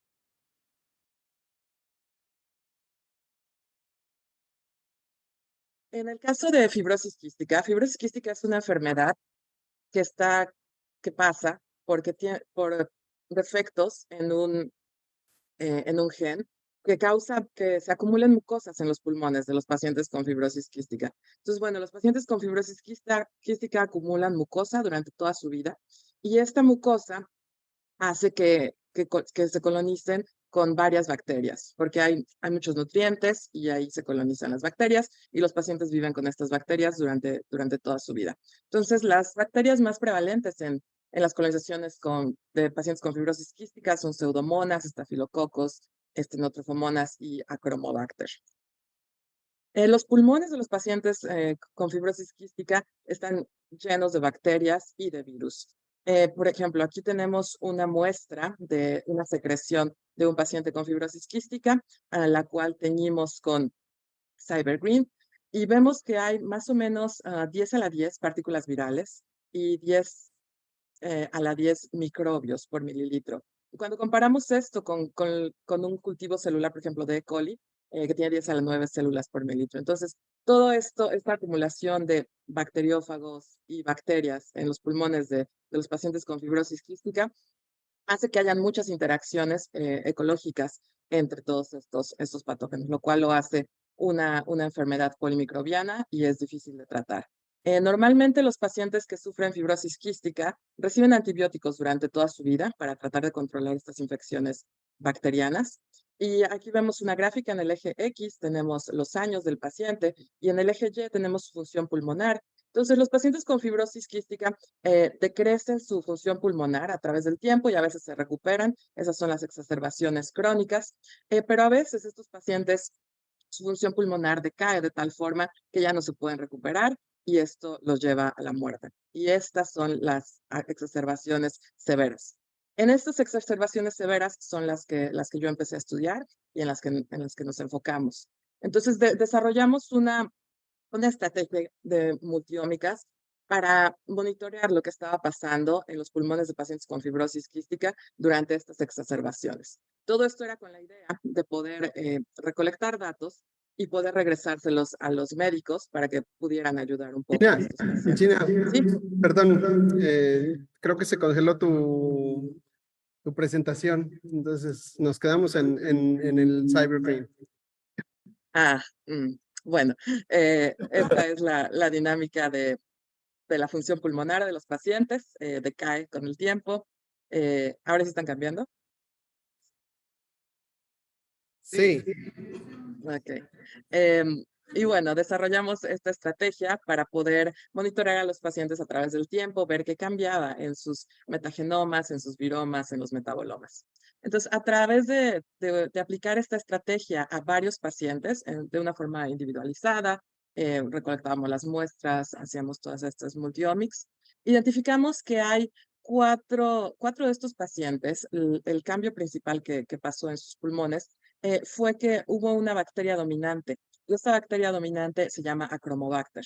Entonces, estos 4 pacientes, 2 de ellos murieron después de ser colonizados por esta bacteria Acromobacter, 2 de ellos no murieron. Entonces, bueno, esto nos llevó a preguntarnos qué está pasando con los pulmones de estos pacientes. Estas bacterias Acromobacter son multiresistentes a antibióticos, pueden atacar a las células del hospedero mediante hemolicinas, pueden crecer de forma aeróbica y anaeróbica, pueden utilizar muchos tipos de nutrientes. Entonces, bueno, es un patógeno realmente problemático. Los pacientes se colonizan con este patógeno y su esperanza de vida decreta muy rápido. Hicimos muchos análisis genómicos y vimos que una de las partes muy importantes de estas Acromobacter que viven en los pacientes de fibrosis quística es que tienen varios elementos móviles que les ayudan a crecer mejor. Entonces, bueno, esa es una historia para otra ocasión, pero lo que les quiero presentar hoy es cómo después de hacer todo este análisis, nos dedicamos a aislar bacteriófagos para combatir las infecciones con Acromobacter. Entonces, bueno, la idea de aislar bacteriófagos del ambiente, como les mencioné, los bacteriófagos están en todos lados, son muy abundantes. Entonces, bueno, puedes aislar bacteriófagos de alguna fuente, por ejemplo, algún acuífero. Aquí era el estanque de peces de la Universidad de San Diego State. Pues mezclas esa muestra de agua con la bacteria que te interesa matar, en este caso es Acromobacter rulandari CF116. Y después de varios intentos, aquí es como ves si hay un bacteriófago. Entonces, bueno, aquí pueden ver una zona clarita, que es donde el bacteriófago está matando a las bacterias. Aislamos ese bacteriófago, lo caracterizamos con microscopía electrónica y secuenciamos todos sus genomas. Entonces, bueno, todo esto con la idea de tener una librería de bacteriófagos para poder ayudar a los pacientes con fibrosis quística. Todos estos bacteriófagos aislamos alrededor de 13 bacteriófagos, caracterizamos sus genomas mediante Illumina y nanopore sequencing. Entonces, bueno, aquí está Tram Lee, una estudiante de licenciatura que trabajó conmigo secuenciando sus bacteriófagos.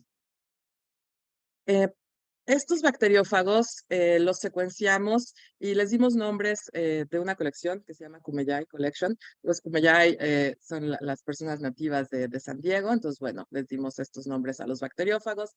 Caracterizamos sus genomas, microscopía electrónica, y la pregunta principal que tenemos para secuenciar sus genomas es, queremos asegurarnos de que estos bacteriófagos no se integren en el genoma de las bacterias, porque entonces, bueno, pueden cambiar toda la ecología del ecosistema, de los pulmones. Entonces, bueno, secuenciamos los genomas y lo primero que buscamos es si los genomas tienen integrasas o no. Ninguno de estos genomas que aislamos tiene integrasas. Y también queremos saber si hay algunos genes tóxicos que carguen toxinas, por ejemplo, la toxina de cólera, que está codificada por bacteriófagos. Entonces, eso es una parte muy importante de secuenciar los bacteriófagos y tratar de saber qué es lo que vamos a poner en los pacientes. Entonces, bueno, aquí está un árbol filogenético basado en proteínas de todos los bacteriófagos que aislamos. Los pueden ver aquí con un punto rosa. Y bueno, forman 3 clados distintos, lo cual nos ayuda para tener más diversidad en los bacteriófagos que podemos usar. Un fenómeno muy interesante pasó cuando secuenciamos estos bacteriófagos. En 3 de estos listados de bacteriófagos encontramos no solo un genoma viral, sino 2 o 3 genomas virales. Entonces dijimos, bueno, ¿qué está pasando? Porque hay 2 o 3 genomas y solo aislamos uno. De lo que nos dimos cuenta es que la infección con bacteriófagos ambientales produce la inducción de profagos que están codificados en los genomas de las bacterias. De este caso de Acromobacter que aislamos de uno de los pacientes con fibrosis quística. Entonces, bueno, aquí en el panel A pueden ver el genoma que se indujo y secuenciamos al ser infectado con este otro bacteriófago. En el panel B podemos ver cómo está este genoma en otros genomas de bacterias, de Acromobacter. Y aquí en el panel C les estoy mostrando cómo cuando reclutamos secuencias al genoma completo de Acromobacter, podemos ver que hay una región muy específica en la que es el profago, en este cuadro rojo, pero también hay otras regiones pequeñitas en el genoma de la bacteria que secuenciamos. Entonces creemos que este bacteriófago es capaz de hacer transducción, significa que puede empaquetar junto con su genoma viral un poquito del genoma bacteriano y así funciona. Entonces, bueno, es una de las cosas importantes que ver para ver en las aplicaciones de terapia con bacteriófagos. Una vez que teníamos esta colección, probamos toda una serie de bacterias. Aquí en el LCG pueden ver, son diferentes aislados de otros pacientes con fibrosis quística. Igual son bacterias Acromobacter. Y en el eje X pueden ver nuestra colección de fagos, más una colección que nos compartieron de unos investigadores en Francia. Entonces, bueno, con estas 2 colecciones de fagos logramos tener una cobertura del 92% de todas las bacterias que probamos, lo cual da esperanza para las terapias con bacteriófagos. Pero aún así, con todos estos bacteriófagos tenemos 2 bacterias, 2 Acromobacter, a las que no puede infectar ninguno de estos bacteriófagos, lo cual es interesante. Y bueno, son otras cosas que investigar allí. Una vez que aislamos los bacteriófagos, los caracterizamos, sabemos que son activos hacia muchas bacterias. La siguiente parte es la producción de los bacteriófagos. Queremos ser capaces de producir estos bacteriófagos en grandes cantidades para poder aplicarlas a los pacientes, pero también queremos limpiar las partes bacterianas que se producen cuando se produce encontramos en los bacteriófagos. Entonces, bueno, desarrollamos todos estos métodos en los que de 1 litro de producción de bacteriófagos, los concentramos, hacemos diálisis, y todo esto es realmente para quitar de esta preparación de bacteriófagos las partes de la bacteria, sobre todo los lipopolisacáridos que no quieres poner en los pacientes. Entonces, una vez que limpiamos a estos bacteriófagos, de nuevo los secuenciamos para verificar que no haya más de un bacteriófago en la preparación viral. Y ya que tenemos todo esto, los médicos trabajan con la FDA para empezar el proceso de pedir permiso para aplicar estos bacteriófagos. Actualmente, estas aplicaciones son de uso compasionado, en las cuales no hay otro tratamiento y los pacientes están decayendo. Entonces, bueno, se han aprobado varias aplicaciones de estos bacteriófagos. Les conté que secuenciamos los genomas, pero aún así los bacteriófagos tienen la característica que la gran mayoría de su genoma son proteínas no anotadas, de las cuales no conocemos su función. Entonces, bueno, hacemos lo mejor que podemos para identificar que no hay toxinas en sus genomas, pero realmente no sabemos si hay una toxina no identificada. Entonces, bueno, desarrollamos esta estrategia en la que queremos comparar si hay algún efecto de citotoxicidad al aplicar el bacteriófago o no. Entonces, bueno, en este experimento tenemos células de epitelio, son A497 de epitelio pulmonar, y les aplicamos diferentes preparaciones de bacteriófagos. Primero les aplicamos solo la bacteria, y bueno, vemos que hay un efecto de las bacterias están matando a las células. Y después aplicamos bacterias a las cuales las matamos con presión, con una prensa francesa. Básicamente aplastamos las bacterias y ese lisado es el que le aplicamos a las células y bueno, vemos que es un poco tóxico. Y después tenemos bacterias a las cuales matamos con bacteriófagos y eso lo aplicamos a las células. Entonces aquí vemos que no hay una diferencia significativa entre las bacterias que fueron lisadas con una prensa francesa y las bacterias que fueron lisadas a través de bacteriófagos. Esto nos indica que no hay algo extra en el genoma de la bacteria o en el genoma del bacteriófago que esté causando daño a las células epiteliales. Entonces, bueno, con todas estas caracterizaciones, la idea es aplicar los bacteriófagos a los pacientes y nuestros colaboradores de San Diego State University aplicaron 3 de estos bacteriófagos a un paciente con fibrosis quística, un niño de 11 años que empezó a decaer su función pulmonar y bueno, se le aplicaron los bacteriófagos y cuantificamos también la cantidad de Acromobacter, la bacteria que el bacteriófago está matando, con metagenomas del esputo, las secreciones, y también metagenomas en la sangre. Entonces, bueno, aquí podemos ver que después de la aplicación de los bacteriófagos hay una reducción del número de secuencias de la bacteria en este niño. Entonces, bueno, recibió el tratamiento hace 1 año, mejoró y ahorita va a recibir otro tratamiento porque se colonizó con otro tipo de Acromobacter. Bueno, esa es la primera historia que quería compartirles. Y la segunda historia que quiero compartirles es sobre cómo utilizamos bacteriófagos contra una epidemia de pseudomonas que son resistentes a casi todos los antibióticos que probamos. Entonces, bueno, en esta historia les voy a contar un poco de los jumbophages. Los jumbophages son bacteriófagos que tienen genomas más grandes de 200,000 pares de bases. Y una característica de estos bacteriófagos es que forman un núcleo cuando infectan a las bacterias. Entonces aquí podemos ver en tinción con DAPI el núcleo que se forma cuando estos jumbophages infectan a las bacterias. Entonces, bueno, el hecho de que estos bacteriófagos formen un núcleo hace que el genoma esté protegido de muchos de los mecanismos de defensa que tienen las bacterias. Por ejemplo, enzimas de restricción, todo el sistema CRISPR-Cas. Entonces, bueno, son una alternativa muy interesante para tratar estas bacterias. Entonces, la epidemia de la que les voy a hablar es una epidemia que sigue pasando actualmente.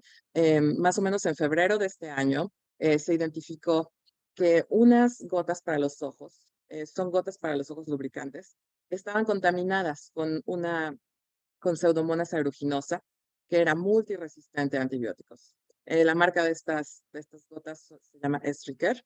El fabricante las retiró del mercado, pero aún así hubo varias infecciones. Entonces, en marzo de este año, nuestro laboratorio recibió 3 aislados de estas pseudomonas aeruginosas y buscamos cuáles de los bacteriófagos que tenemos en el laboratorio pueden matar a estas pseudomonas. Entonces encontramos que los bacteriófagos que las pueden matar son los jumbophages. Le informamos de esto a la FDA y bueno, nuestro laboratorio está en la lista de la FDA informando que tenemos estos bacteriófagos en caso de que algún médico lo solicite. Entonces, bueno, lo publicamos como un preprint y en agosto, al principios de este mes, enviamos algunos de estos bacteriófagos a la Universidad de Pittsburgh, en la que un paciente que tiene una infección del oído, que es exactamente este strain de Pseudomonas, va a recibir estos bacteriófagos. Entonces, bueno, todo eso pasó muy, muy rápido. Esta es unas imágenes de cómo se ven las infecciones con pseudomonas. Ha habido alrededor de 14 pacientes que han perdido la vista, 4 muertes asociadas a estas pseudomonas. Y generalmente el fenotipo es, bueno, la infección con pseudomonas en los ojos de los pacientes. Recibimos estas bacterias, las secuenciamos y también hicimos un panel de resistencia a antibióticos. Y como pueden ver, estas tres pseudomonas son resistentes a casi todos los antibióticos. El único antibiótico al que son sensibles es colistina. Una de las desventajas de usar colistina es que tiene varios efectos secundarios en los pacientes. Entonces, bueno, los médicos prefieren no usar colistina a menos que sea la única opción. Al secuenciar los genomas de estas bacterias, también encontramos que tienen 2 elementos móviles que codifican varios genes de resistencia a antibióticos. Por ejemplo, este contig que estoy mostrando aquí en el panel A tiene una transposasa y codifica 2 beta-lactamasas y unas aminoglicosidases. Entonces, bueno, estos 2 tipos de elementos génicos es la primera vez que se detectan, por lo menos en Estados Unidos, y bueno, son preocupantes. Entonces, estas pseudomonas tienen alrededor de 130 genes de resistencia a antibióticos. Muchos de los tipos de resistencia a antibióticos están presentes. Entonces, bueno, por eso es que buscamos bacteriófagos para poder matar estas pseudomonas. Entonces, bueno, aquí en el panel A les muestro todos los bacteriófagos que usamos para tratar de matar estas pseudomonas en el laboratorio. Y solamente vemos que los bacteriófagos que matan mejor a estas bacterias son los jumbophages. Aquí tenemos las 3 pseudomonas aisladas de esta epidemia y también probamos otras pseudomonas que tenemos en el laboratorio. Entonces, bueno, tenemos 2 bacteriófagos que fueron aislados en este laboratorio. Sus nombres son Pizza Party y ANB1. Y bueno, también cuantificamos qué tan buenos son estos bacteriófagos para matar a estas bacterias en específico. Aquí tenemos un ensayo en el que básicamente comparamos la cantidad de bacteriófagos que necesitas para matar a la cepa de referencia dividida por la cantidad de bacteriófagos que necesitas para matar a tu cepa de interés. Entonces, bueno, valores más grandes de 10 a la menos 3 indican que estos bacteriófagos son activos para usar como terapia. Entonces, bueno, aquí vemos que nuestro bacteriófago KZ, ANB1 y Pizza Party son buenos. Todo esto es en experimentos de medio sólido. Es decir, en una caja Petri crecemos las bacterias y ponemos una gotita de 10 microlitros del bacteriófago y vemos si tiene una lisis. Una de las preguntas importantes en el campo de terapia con bacteriófagos es ¿qué pasa realmente cuando las bacterias están creciendo en medio líquido? Entonces, bueno, hicimos una serie de experimentos. Sí. Entonces, bueno, hicimos una serie de experimentos en las que vemos cómo crecen las bacterias cuando no tienen tratamiento y cuando utilizamos a los bacteriófagos caseta en rosa y un cóctel de 3 bacteriófagos, las bacterias crecen más lento. Ahora, este crecimiento lento es importante porque en el cuerpo humano también tenemos el sistema inmune. Entonces, el que decrezca la cantidad de bacterias por acción de los bacteriófagos va a ayudar a que se resuelva la infección. Entonces, pues bueno, estas son las conclusiones de esta parte. Podemos aislar bacteriófagos. Los jumbophages tienen una actividad mejor para matar a estas bacterias patógenas.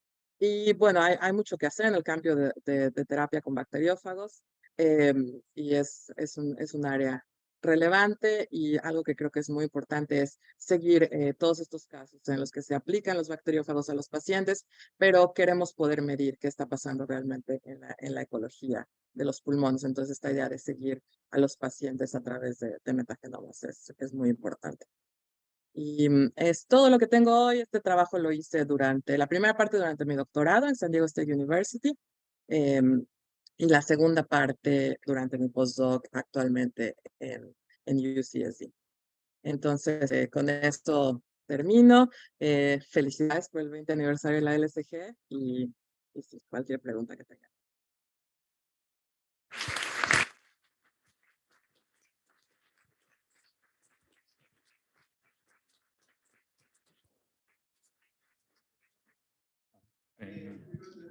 ¿Tiempo para una pregunta? Para allá. ¿Me escuchó? Sí. Ok. ¿Cómo afecta la generación de biofilm de parte de esas bacterias a la eficiencia del tratamiento con los fagos? ¿Es mejora, empeora o qué hace? En general,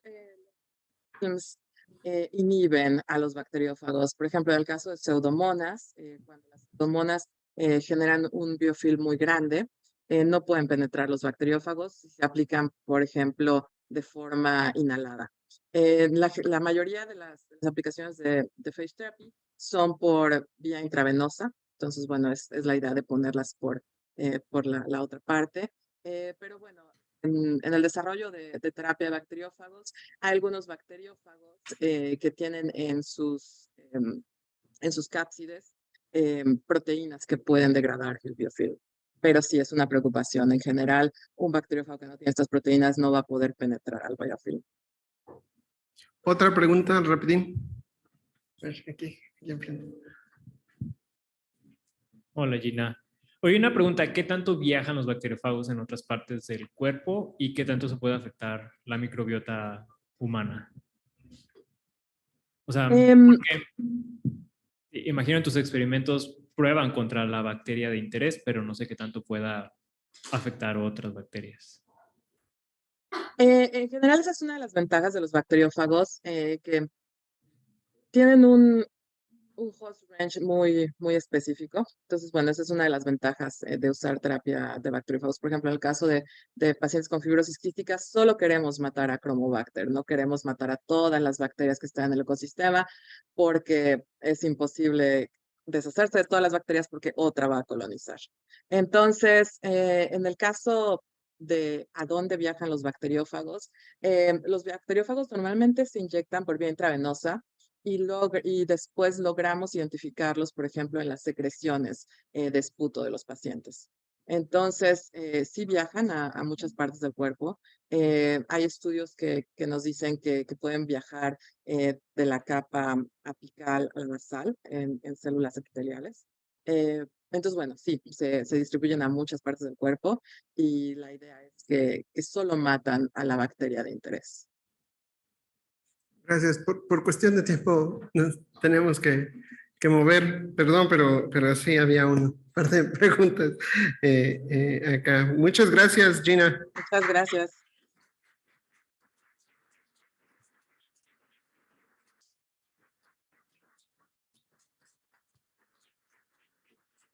Y para cerrar este primer simposio, viene Víctor Eduardo Nieto Caballero, él es egresado de la generación 16 y actualmente está haciendo su máster en la Universidad Uppsala en Sweden.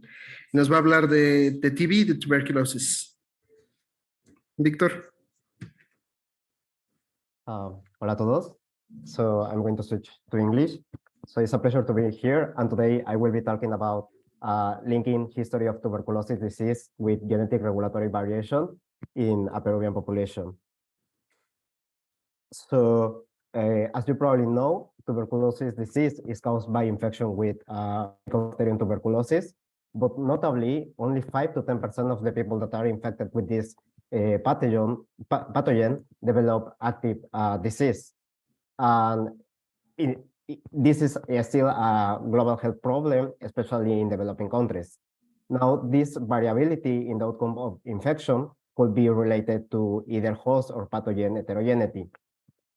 And one of the questions to be answered is how host genetic heterogeneity is related to different infection outcomes, which is the focus of this project that I will talk about. So just a bit of introduction. Different studies have highlighted the importance of disease-associated genetic regulatory variation, especially in the form of expression quantitative trait loci. An interesting thing to note is that these genetic variants can be active not only in different cell types, but also can be only active in cell state-dependent manner and after stimulation with a pathogen. So with this in mind, we wanted to see if we can identify this kind of genetic regulatory variation using data that we have from these donors of a Peruvian population. So just briefly, we recruited household contacts of index TB patients that progress either to latent TB or remain as cases. So we have these two groups of controls and cases. So we decided to focus on myeloid cells, given that there are many papers that associate this lineage to the progression to tuberculosis disease. So we extracted monocytes from these donors and we differentiated in vitro either to dendritic cells or macrophages, with the objective of then integrate transcriptional profiles using RNA-seq and also the genotype of the donors. So the main question that we are trying to answer with this study is if we can identify these post-tuberculosis disease regulatory genetic dependent changes in these myeloid cells. And the first thing that we ask is that whether we can detect changes in differential gene expression directly comparing cases versus donor. And as you can see here, we didn't identify any significant statistically genetic differential expression, but this is not really surprising if we take into account that we collected these cells a median of 6 years after active infection. So our main hypothesis is that tuberculosis progression could be associated with changes in the regulatory landscape of differentiated myeloid cells. And to check this hypothesis, basically we conducted a cis-EQTL mapping study around 1 megabase of the transcription at third site. And then we try to see if we can detect gene by environment interactions using these EQTLs. So another hypothesis is that comparing these cell types, we will be able to identify cell type specific genetic changes. And in total, we identify 250 E genes in macrophages and 330 E genes in dendritic cells. And more important, 30 of these expression quantitative trait loci were specific to either of these cell types. As you can see, for example, CD1A was only regulated in dendritics, genetic regulated in dendritic cells, but not in macrophages. And although some of these genetic variants were driven by high expression in one cell type, but not in the other, as you can see in the lower panel, there are also some cases where the genes are expressed in both cell types, but the genetic regulation only occurs in one cell type. So the conclusion here is that or study capture different cell type specific genetic regulation. Now, also an important thing to consider is that when we check and validate or study within or study using public data from the EQTL catalog, we observe that most of the variance gene pairs have consistent magnitude at a similar direction. So we can trust our next results. So with this, then we check which of these variants were associated with active tuberculosis. And I'm not going to enter into the method details, but we follow a two-step statistical approach. And with this, we identify 5 disease-associated EQTLs in dendritic cells and 1 in macrophages. And for the next slides, I will focus especially in this variant that was an indel on chromosome 15 that was regulating the expression of the gene encoding Fa, which is the fumarallyl acetoacetate hydrolase, which is the last enzyme of the mammalian tyrosine catabolism. As you can see in these plots, this variant was only affecting the regulation in the monocyte-derived dendritic cells, but not in the macrophages. So we have here an example of a cell type dependent and disease-specific regulatory axis. First, we wanted to further validate these results, and we took public data from this study of 2019, and we observed that indeed this gene was downregulated after infection with Mycobacterium tuberculosis. We also conduct our own validation using QRT PCR, and we observed the same, that the Fa expression is lower after infection. So more interestingly, when we also use public epigenetic data, we observed that CpG size upstream of this gene were differentially methylated. So we have not only transcriptional changes, but also epigenetically changes. And we decided to focus also in this gene because, as I said before, this gene is implicated in metabolism. And there are other pieces of evidence that points towards a plausible metabolic determinant of tuberculosis progression. Specifically, a previous study on an African population showed that serum tyrosine and phenylalanine are higher in individuals who progress to active tuberculosis, and also other metabolites such as fumarate and acetoacetates have been proposed to have immunomodulatory roles. So at the moment, we have 2 possible explanations for this EQTL pathogen-associated.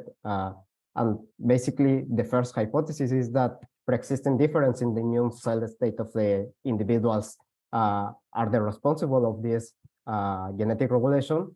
And the second scenario is that the Fa EQTL appear in progressors after active tuberculosis. Now, a previous genomic association study showed that this variant was not associated with susceptibility to TB progression. So we believe that the second scenario is more plausible, given that we found epigenetically and transcriptional changes after Mycobacterium tuberculosis infection. So just to recapitulate, we identified a pathogen-associated EQTL after natural infection disease in humans. And interestingly, we observed this cell type specific regulation of a metabolic gene that provides a plausible determinant of tuberculosis disease outcome. But our study raised many interesting questions, where one in particular will be to check if the EQTLs activated following an infection disease could contribute to the risk of post-infection sequel or recurrence. And of course, we'll need future replication studies with larger sample size and other population to see if our observations are population specific or are conserved across different human population. So if you have more questions, you can check the preprint. I'm also happy to take any other questions that you have. And I just want to say thank you to my 2 supervisors, Maria Sara Maria and Sara, and also to my lab colleagues, especially Dani, Marcos, and Víctor. Y también gracias a mi generación, a la UNAM y a la licenciatura por todas las oportunidades que me ha dado.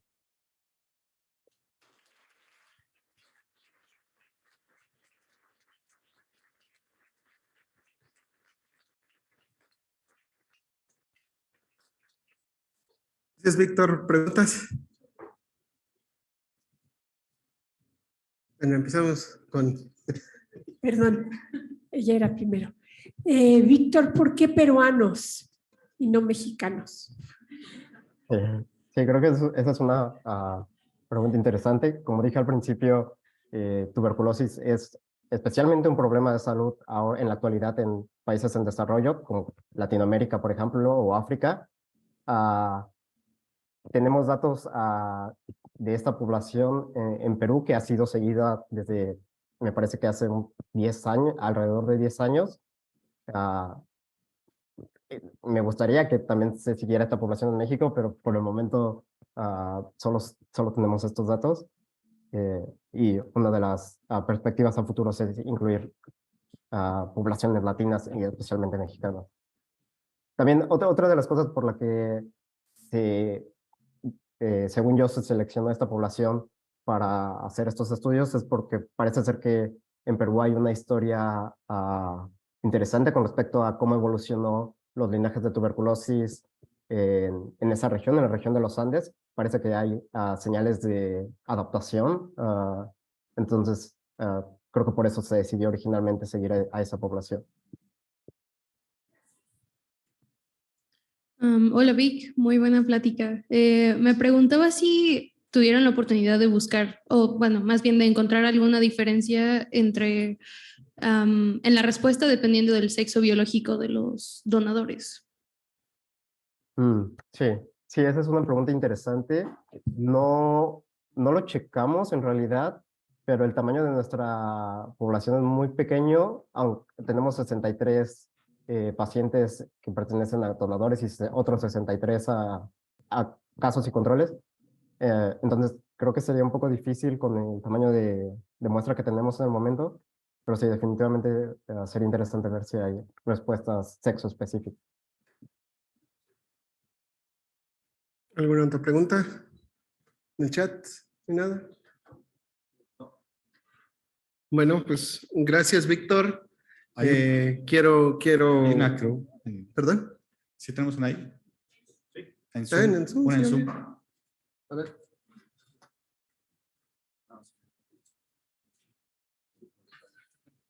Víctor, el equitial de FAH colocaliza con hits de GWAS para otras enfermedades infecciosas.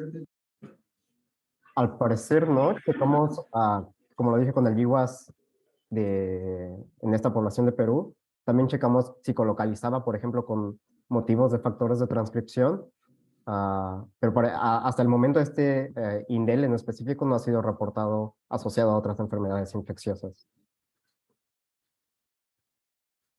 Muy bien, pues gracias, Víctor, y también gracias a todos los panelistas, a Melissa, Diana, Gina, Elías y a Víctor y a todos ustedes por su atención. Creo que hay un breve break para comer y regresamos con paleoevogenómica. Gracias.